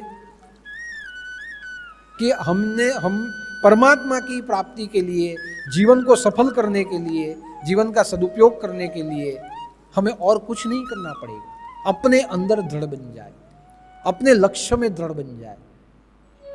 और अपने लक्ष्य में जब आप दृढ़ बनेंगे, स्वाभाविक है आपके धर्म के प्रति आप दृढ़ हो गए. जब आप आपके अंदर उतरते हो तब हमारे कर्तव्य हमें पता चलते हैं. जब आप आपके अंदर उतरते हो तो हमारा धर्म हमें पता चलता है. बाहर बैठे हुए दूसरों का धर्म हमें नहीं निभाना है. प्रत्येक व्यक्ति के जीवन में अपना अपना धर्म अलग अलग होता है. मेरे जीवन में यहाँ बैठे हुए जो मुझे ये बोलना है, ये मेरा धर्म है. यहाँ जो आए उसे भंडारे में भोजन खिलाना है, ये धर्म है. कोई भूखा न रहे, ये सोचना मेरा धर्म है. किसी न किसी को जो सुविधा देना है वही मेरा धर्म है. ज्ञान देना मेरा धर्म है. ऐसा आचरण करना मेरा धर्म है. मेरा धर्म आप नहीं कर सकते, आपका धर्म मैं नहीं कर सकता. लेकिन मेरा धर्म मैं कब कर सका? दृढ़ करी राशि व अपना चित्त, कि मेरे अंदर जो परमात्मा के प्रति जो ये अभिव्यक्ति गूंजती थी, उसमें मैंने मेरे चित्त को दृढ़ किया और मेरे चित्त को मैंने दृढ़ किया. और जब मैंने मेरे चित्त को दृढ़ किया तब मैं आज आपके सामने कुछ कह सकता हूँ. जब मुझे ये सब मिला, मेरी उम्र 22 साल की थी. 22 साल की उम्र में मैं कॉलेज करता था. उस समय पे जैसे आपका चित्त है वैसे मेरा चित्त था. तो जब योग एकाएक एक रात में जब गुरुदेव चले गए और दूसरे दिन से जवाबदारी आ गई कि आज से ये सब करना है, कुछ करता नहीं था मैं. लेकिन एक बार शांति से बैठ के मैंने सोचा कि मेरे 22 साल की उम्र में मुझे बहुत बड़ा जीवन मिल गया है. 22 साल की उम्र में मुझे कितना सुंदर सब मिला है, मुझे कितने मेरे भक्त मिले हैं. मुझे परमात्मा की भक्ति करने का सौभाग्य मिला है जो इस उम्र में किसी को नहीं मिलता। मुझे सेवा करने का सौभाग्य मिला है। तो आओ मैं शांति से बैठ के मेरे गुरु के प्रति मेरे चित्त को दृढ़ करता हूं, और जब वो चित्त को मैंने दृढ़ किया तो ये जो सब आज निकल रहा है उसी के कारण निकलता है। तो मेरे चित्त को मेरे गुरु के कार्य में मैंने दृढ़ कर दिया। वैसे आपके धर्म में आप आपका चित्त दृढ़ करें, और जब चित्त दृढ़ हो जाता है तब समझ लीजिए वहीं से ही जीवन की मूल शिक्षा, जीवन सफल वहीं से अपना हो जाता है। स्वामी विवेकानंद नरेंद्र थे, चित्त चंचल था, जैसे आए और विवेकानंद बने, योगाभ्यास किया, गुरु के चरणों में आए, चित्त दृढ़ हो गया तो उनके जीवन का कार्य उन्हें पता चल गया। सबके जीवन का कार्य सबको तब पता चलता है जब आप अपने अंदर दृढ़ हो जाओ, परमात्मा के साथ आपका कनेक्शन आप जोड़ दो। इसलिए आप देखिए कि मीराबाई इतना भजन कैसे गाती थी, दृढ़ करी राशिबा अपना चित, हसीबा शिलीबा गाईबा गीत, दृढ़ करी राशिबा अपना। मीराबाई ने अपने प्रभु के चिंतन में अपना चित्त दृढ़ कर दिया तो दुनिया के दुख उसे हिला नहीं सके। नरसिंह मेहता ने अपना चित्त अपने परमेश्वर में जोड़ दिया, कृष्ण में, दुनिया के दुख उसे लगे नहीं। एकनाथ महाराज ने अपना चित्त परमात्मा में जोड़ दिया, उन्हें कभी दुख नहीं हुआ। एक बार एकनाथ महाराज आए तो एक व्यक्ति था, वो सोचता था एकनाथ महाराज कितने शांत थे, उनको मुझे गुस्सा करना चाहिए। तो महाराज जब आए तो उसके ऊपर थूका तो महाराज ने जाके नदी में स्नान कर लिया, वापस स्नान किया, वापस आए, वापस थूका, 100 बार थूका, 100 बार स्नान किया। देखिए क्या पूरी बात यही समझ में आ जाएगी आप। 100 बार थूका, 100 बार स्नान करके आए, हंसते हुए आए। थूकने वाला थक गया, थूकने वाले ने कहा अरे महाराज आप कैसे हो आप? इतनी बार मैंने थूका, 100 बार मैं थूका, आप गुस्सा नहीं हुए? आपके शरीर पर मैंने थूका, गुस्सा नहीं हुए, आपका अपमान किया, नहाए और वापस आए, 100 बार गए, 100 बार स्नान करके आए। तब एकनाथ महाराज ने कहा कि अरे मूर्ख, तू जिस शरीर को देख के थूक रहा है वो मैं नहीं हूं, मैं तो आत्मा हूं। जिस शरीर के ऊपर थूक रहा है वो मैं हूं ही नहीं, तो मुझे कैसे मेरा अपमान होगा? और दूसरी बात, तेरे कारण तो मुझे फायदा हुआ है। क्या फायदा हुआ है? कि तूने 100 बार मेरे पे थूका, मैं 100 बार जाके मैंने गंगा में स्नान किया, 100 बार मुझे स्नान करने का पुण्य मिला, ये तेरे कारण हुआ। देखिए, रोए नहीं, क्रोध नहीं किया, काम नहीं किया, हसीबा शेलीबा रहीबा, रंग में रहे, अपने अंदर जो था वो गीत गाते रहे, और जो भी कुछ हुआ उसको सही में पलट दिया। तेरे कारण 100 बार नहाने का पुण्य मुझे प्राप्त हुआ, धन्य है तू। जिसने थूका था उसे अपराध भाव हुआ, उसने माफी मांग ली, बहुत गलत मैंने कर ली। आप सोचिए, इसे कहते हैं अपने रंग में रंग जाना, अंदर से जो गुंजन होता है उसमें जुड़ जाना। तो मीराबाई, नरसिंह मेहता ऐसे ही जुड़े थे, संत ज्ञानेश्वर ऐसे ही जुड़े थे, गोरखनाथ भी अपनी मस्ती में ऐसे ही जुड़े थे।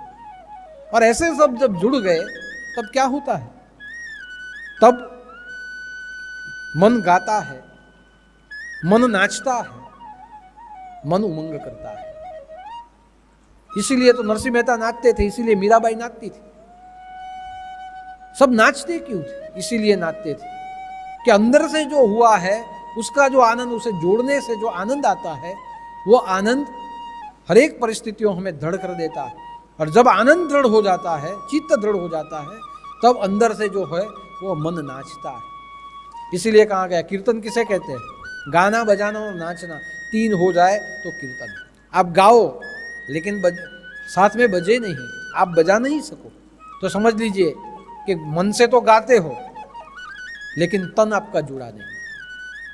गाओ और बजाओ दोनों हो जाए, लेकिन अंदर से आप उठ के आप नाचो नहीं, तब समझो कि मन और तन तो जुड़ा है लेकिन आत्मा नहीं जुड़ा है। जब आत्मा जुड़ता है तो व्यक्ति नाचता है। नटराज नाचते हैं, क्यों नाचते हैं?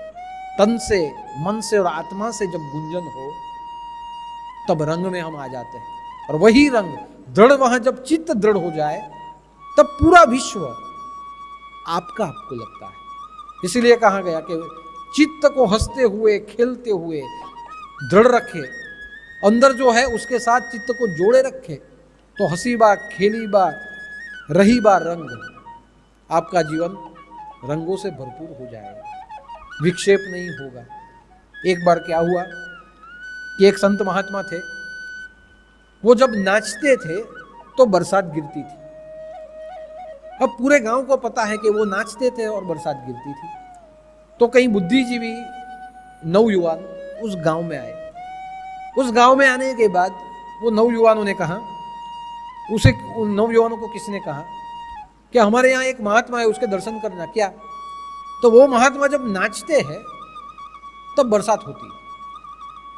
तो उन्होंने सोचा, अरे उसमें ऐसी क्या बड़ी बात है, हम भी नाचेंगे और बरसात हो जाएगी, वो नाचने से कि थोड़ी होती, चलो आए उसे मिलते हैं। तो गए, महात्मा से कहा, महात्मा हमने ऐसे सुना है कि आप नाचते हो तो बरसात होती है, क्यों लोगों को मूर्ख बनाते हो? आप नाचने से क्या हम नाचेंगे तब भी होगी, आपको नाचना है इसलिए आप लोगों को क्यों मूर्ख बनाते हो? महात्मा ने कहा कि आप भी नाचो, मैं कहाँ मना करता हूँ। तो बोले ठीक है, हम नाच के दिखा, देखो बारिश गिरती। बहुत नाचे बहुत नाचे बहुत नाचे, 1 घंटा नाचे, 3 थे, 1 घंटे नाचे, एक आदमी बैठ गया थक के, दूसरे नाचते रहे, 2 घंटे हुए, दूसरा एक बैठ गया, तीसरे घंटे में तीसरा बैठ गया, बारिश नहीं हुई, पसीने की बारिश हो गई, नाचते रहे, थक थक के बैठ गए। महात्मा ने कहा अब मैं नाचता हूँ।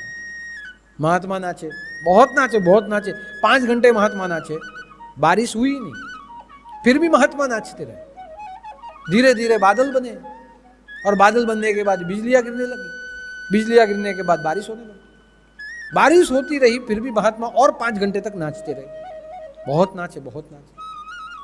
वो सब आए, महात्मा के पैर पड़े और महात्मा को कहा, महात्मा जी एक बता दीजिए, हम नाचे तो बारिश नहीं हुई, पहले आप नाचे तो भी नहीं हुई, और बारिश हुई फिर भी आप नाचते रहे, ये सब क्या है?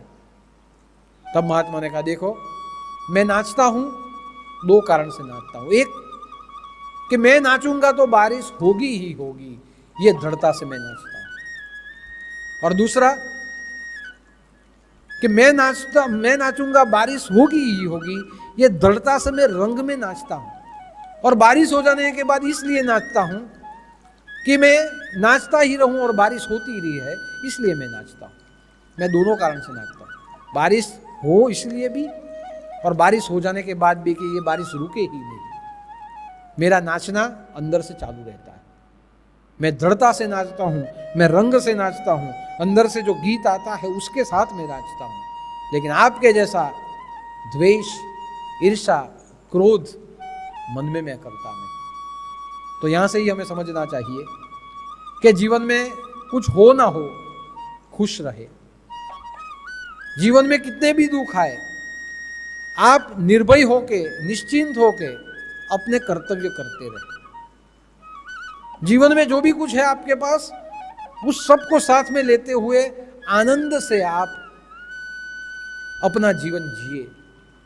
बस काम और क्रोध को बाजू पे रखिए, अपने आप अंदर परमात्मा के प्रति अभिव्यक्ति होगी कि परमात्मा ने मुझे इतना दिया है, तो उसके प्रति अभिव्यक्ति अपने आप होगी।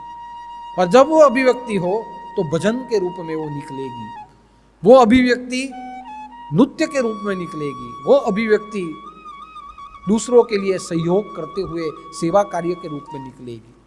अगर वो निकली तो समझ लीजिए कि आपका जीवन धन्य बन गया। तो गोरक्षनाथ जी ने यही शिक्षा दी है, हसी बा शेली बा रही बा रंग, काम क्रोध न करी बा संग, हसी बा शेली बा गाई बा गीत, दृढ़ करी राशि अपना चित। ये गोरक्षनाथ जी ये मूल शिक्षा हमें देते हैं कि जीवन में खुश रहते हुए मस्ती से, आनंद में, रंग में जीना चाहिए। काम क्रोध से रंग में भंग नहीं करना चाहिए। अपने अंदर जो आता है परमात्मा को अर्पण कर देना चाहिए, उसमें ही अपना चित्त लगा देना चाहिए। इसी से जीवन सार्थक होगा, जैसे सबका हुआ है।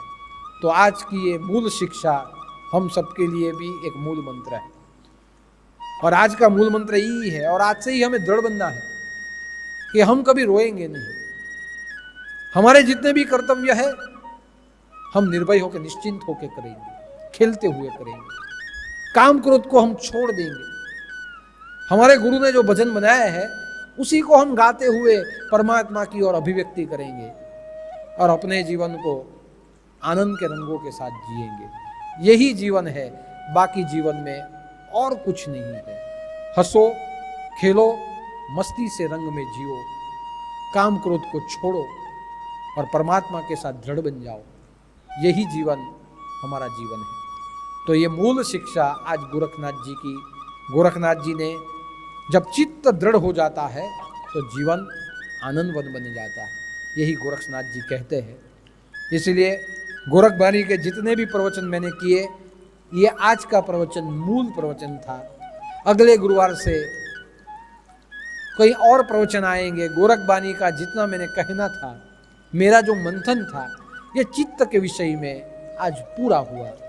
इसलिए आज थोड़ा ज़्यादा समय खींच के मैंने ये मूल शिक्षा जो भी थी, मेरा जो मंथन था, वो मैंने आप तक पहुंचाया। बस इसी के साथ जीते रहे। जैसे आगे चल के कुछ नया मंथन होगा तो वापस गोरखबाणी लेके मैं आपके सामने यह रहस्य को खोलने के लिए नए प्रवचनों के रूप में मैं आऊँगा। लेकिन अगले गुरुवार से बाकी के प्रवचन चलेंगे। ये गोरखबाणी के जो 6-7 प्रवचन थे चित्त के विषय में, ये मूल शिक्षा के साथ आज पूर्ण हुए। जिसने ये 6 के 6 प्रवचन, 7 के 7 प्रवचन सुने हैं, समझ लीजिए आपने एक अनुष्ठान किया है, ऐसा आप समझना। ये गोरखबाणी के जितने वाक्य है इसे मंत्र की ओर करें, इसका अनुष्ठान भी कर सकते हैं आप। इसको गाने में भी आप ले सकते हैं। माला करें तो इसकी भी माला कर सकते हैं। हसीबा, शेलीबा, रहीबा, रंग, ये बोलते हुए आप माला कर, एक एक मंत्र को 21-21 बार पढ़े, ये अनुष्ठान हो जाएगा। तो जिसने भी ये सुना है ये प्रवचन, समझो वही सुन पाया होगा जिसे गोरख ने अपनाया होगा। गोरखनाथ ने जिसे अपनाया है, इसने सभी प्रवचन सुने होंगे। तो आपका गुरु पूर्णिमा का अनुष्ठान आज पूरा हुआ। जिसने ये प्रवचन सुने उसका गुरु पूर्णिमा का अनुष्ठान पूरा हुआ। तो सब लोग, हम सब जो यहाँ बैठे हैं, वो भी जो देखते हैं, वो भी सब एक साथ ये मूल शिक्षा के मंत्र को हम साथ मिलके एक साथ हम बोलेंगे, अंदर के अभिव्यक्ति से बोलेंगे, आनंद से बोलेंगे। मैं बोलूं, आप भी मेरे साथ जुड़ जाए और यह महावाक्य को हम अपने अंतर से परमात्मा की ओर अभिव्यक्त करें। सब जुड़ जाएंगे। ये मंत्र के जैसे हम बोलेंगे, सब बोले हसीबा, शेलीबा, रहीबा, रंग, काम क्रोध, न करीबा संग। हसीबा, शेलीबा, गाईबा गीत, दृढ़ करी राशि अपना चित। बोलिए गुरु गोरक्षनाथ भगवान की जय। 25 बार गुरु मंत्र बोलते हुए यही प्रार्थना।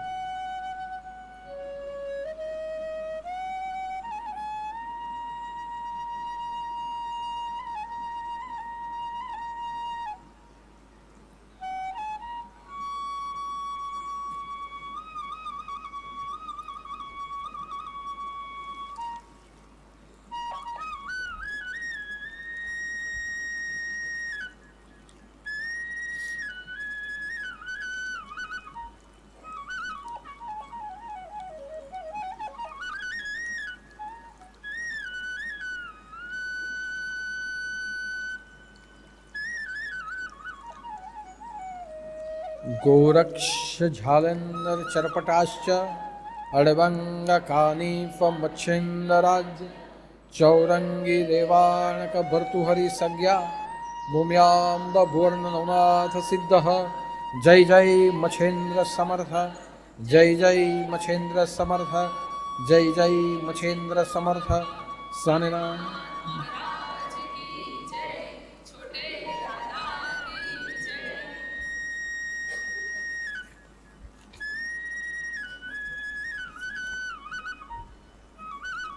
सीधे भंडारे के रूप में योगदान हुआ है। घनश्याम भाई गामित 100 किलो चावल छगन भाई टीचकिया, एक तेल का डिब्बा छोटू भाई गामित टीचकिया, 36 किलो चावल भरत भाई टीचकिया, 12 किलो चावल महेंद्र भाई वेलदा, 20 किलो चावल, 32 किलो गेहूँ और 6 किलो आसूरी शारदाबेन गामित, 36 किलो चावल, वनीताबेन 30 किलो चावल, इंदुबेन पटेल नवसारी 25 किलो चावल, 5 किलो चीनी, 5 किलो कंसार, 5 लीटर तेल,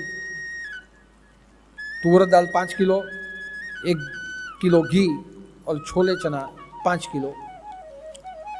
कुलीन भट्ट बड़ौदा 2 नंग घी के डिब्बे, सुरेश भाई गामित 50 किलो गेहूँ, कुसुमबेन गामित 50 किलो गेहूँ, शीलाबेन गामित 20 किलो तुअर दाल, मना भाई गामित कठोरवाल 7 किलो, मगफली 3 किलो, नीलेश गामित गाड़कुआ चौली 10 किलो, सुनीताबेन गामित मोगवण 5 किलो चावल, 1 किलो चने, ये सीधे अन्न के रूप में योगदान हुआ है।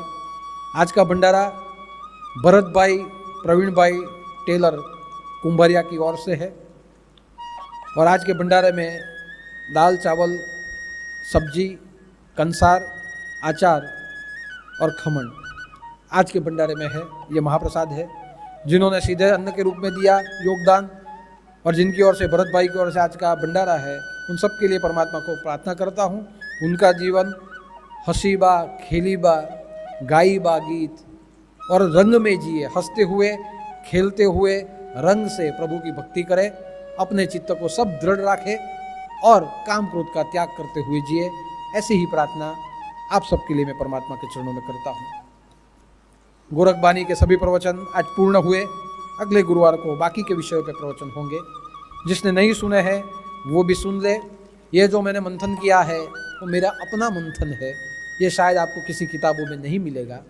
ओशो रजनीश ने किया था, उसके बाद अगर किसी ने गोरखबानी पे किया तो ये मेरे 5 प्रवचन हैं। और मुझे मन से ऐसा विश्वास है कि धीरे धीरे करते हुए जैसे हम ईशावास्य के ऊपर प्रोग्राम करते हैं, भगवान गोरक्षनाथ जी की कृपा हुई तो गोरखबानी के ऊपर भी बाहर हम प्रोग्राम करेंगे। ऐसे विषयों पे प्रोग्राम होते रहेंगे। और मेरा मन तो कहता है ये गोरखबानी पढ़ते हुए कि जब हम नेपाल में प्रवचन करेंगे तो ईशावास्यम पे नहीं, गोरखबानी पे नेपाल का प्रवचन होगा। 2 दिन गोरखबानी होगी नेपाल में। ये सब कोरोना चला जाए, गोरक्षनाथ जी को प्रार्थना करते हैं कि कोरोना को भगा दे और हम सबको बुला ले, तो हम नेपाल आएंगे और नेपाल में यही होगा, हंसीबा खेलीबा गाईबा गीत। गोरक्षनाथ जी की गोरखबानी नेपाल में प्रवचन के रूप में होगी। तो धीरे धीरे गोरखबानी आगे बढ़ती जाएगी। गुरु पूर्णिमा का प्रसंग बहुत अच्छा हुआ। दोनों दिन जैसे कहा गया था, जो आदेश दिया गया था, वैसे सब भक्त आए, शांति से दर्शन किए, प्रसाद लिए और अपने घर तक प्रसाद को पहुंचाया। बस ऐसा ही आचरण करते रहे। बाहर के लोग सब सोचने लगे कि आज आश्रम में गुरु पूर्णिमा नहीं है। बाद में पूछा गया कि भाई गुरु पूर्णिमा थी, कितने लोग आए थे? तो हमने कहा 5000 लोग आके चले गए। तब आश्चर्यचकित हो गए कि दादा इतने लोग आश्रम में आए कैसे? बाहर तो कुछ दिखता नहीं था, तो अंदर इतना कैसे था? तब मैंने कहा मेरे जीवन में यही मेरी लीला है कि मैं बाहर कुछ नहीं दिखाता, जो दिखाता हूँ मेरे अंदर रखता हूँ। यानी आप समझिए कि जितने भी भक्त आए थे वो कहाँ से आए और कहाँ गए, तो समझ लीजिए जितने भी भक्त आए थे आपके घर से आए और कहाँ गए? गुरु के उदर में सब चले गए, गुरु के अंदर चले गए, दादा के अंदर आप सब समा गए। બહારના લોકો જોતા રહી ગયા કે આટલા બધા આવ્યા તો ગયા કાં જાય? શિષ્ય જાય કાં? ગુરુના પેટમાં। તમે બધા અહીંયા સમાઈ ગયા। तो बहुत अच्छी गुरु पूर्णिमा रही, अलग अंदाज में रही। सभी भक्त ने बहुत पूर्ण सहकार दिया। बस सब सुखी रहे, हंसते रहे, हंसीबा खेलीबा गाईबा गीत। बस हंसते खेलते गीत गाते रहे और परमात्मा की प्रार्थना करते रहे। आप सबके लिए इतना ही कहूँगा। 31 जुलाई और शनिवार परसों हमारे गुरुदेव की 103वीं जन्म जयंती है। लेकिन उसका कोई प्रोग्राम हमने यहाँ नहीं रखा है। जो प्रोग्राम मनाया जाएगा यही प्रोटोकॉल के हिसाब से आश्रम के अंदर जितने हैं जो भक्त है उनके साथ मिलकर मनाया जाएगा। तो 31 तारीख रात को 7:45 बजे शनिवार लाइव में आप प्रवचन सुन सकोगे। तो सबको लाइव से प्रवचन सुनना है। अपने घर में बैठे ही सभी आजू बाजू में सबको चॉकलेट बांट देनी है बच्चों को, और जो भी करो वो फोटो सोशल मीडिया के ऊपर आप रखेंगे। लेकिन 31 तारीख का जो प्रोग्राम है वो अपने घर पे बैठे ही सबको मनाना है, रात को प्रवचन सुनना है। तो आज के गुरुवार के लिए सभी भक्तों को मेरा इतना ही।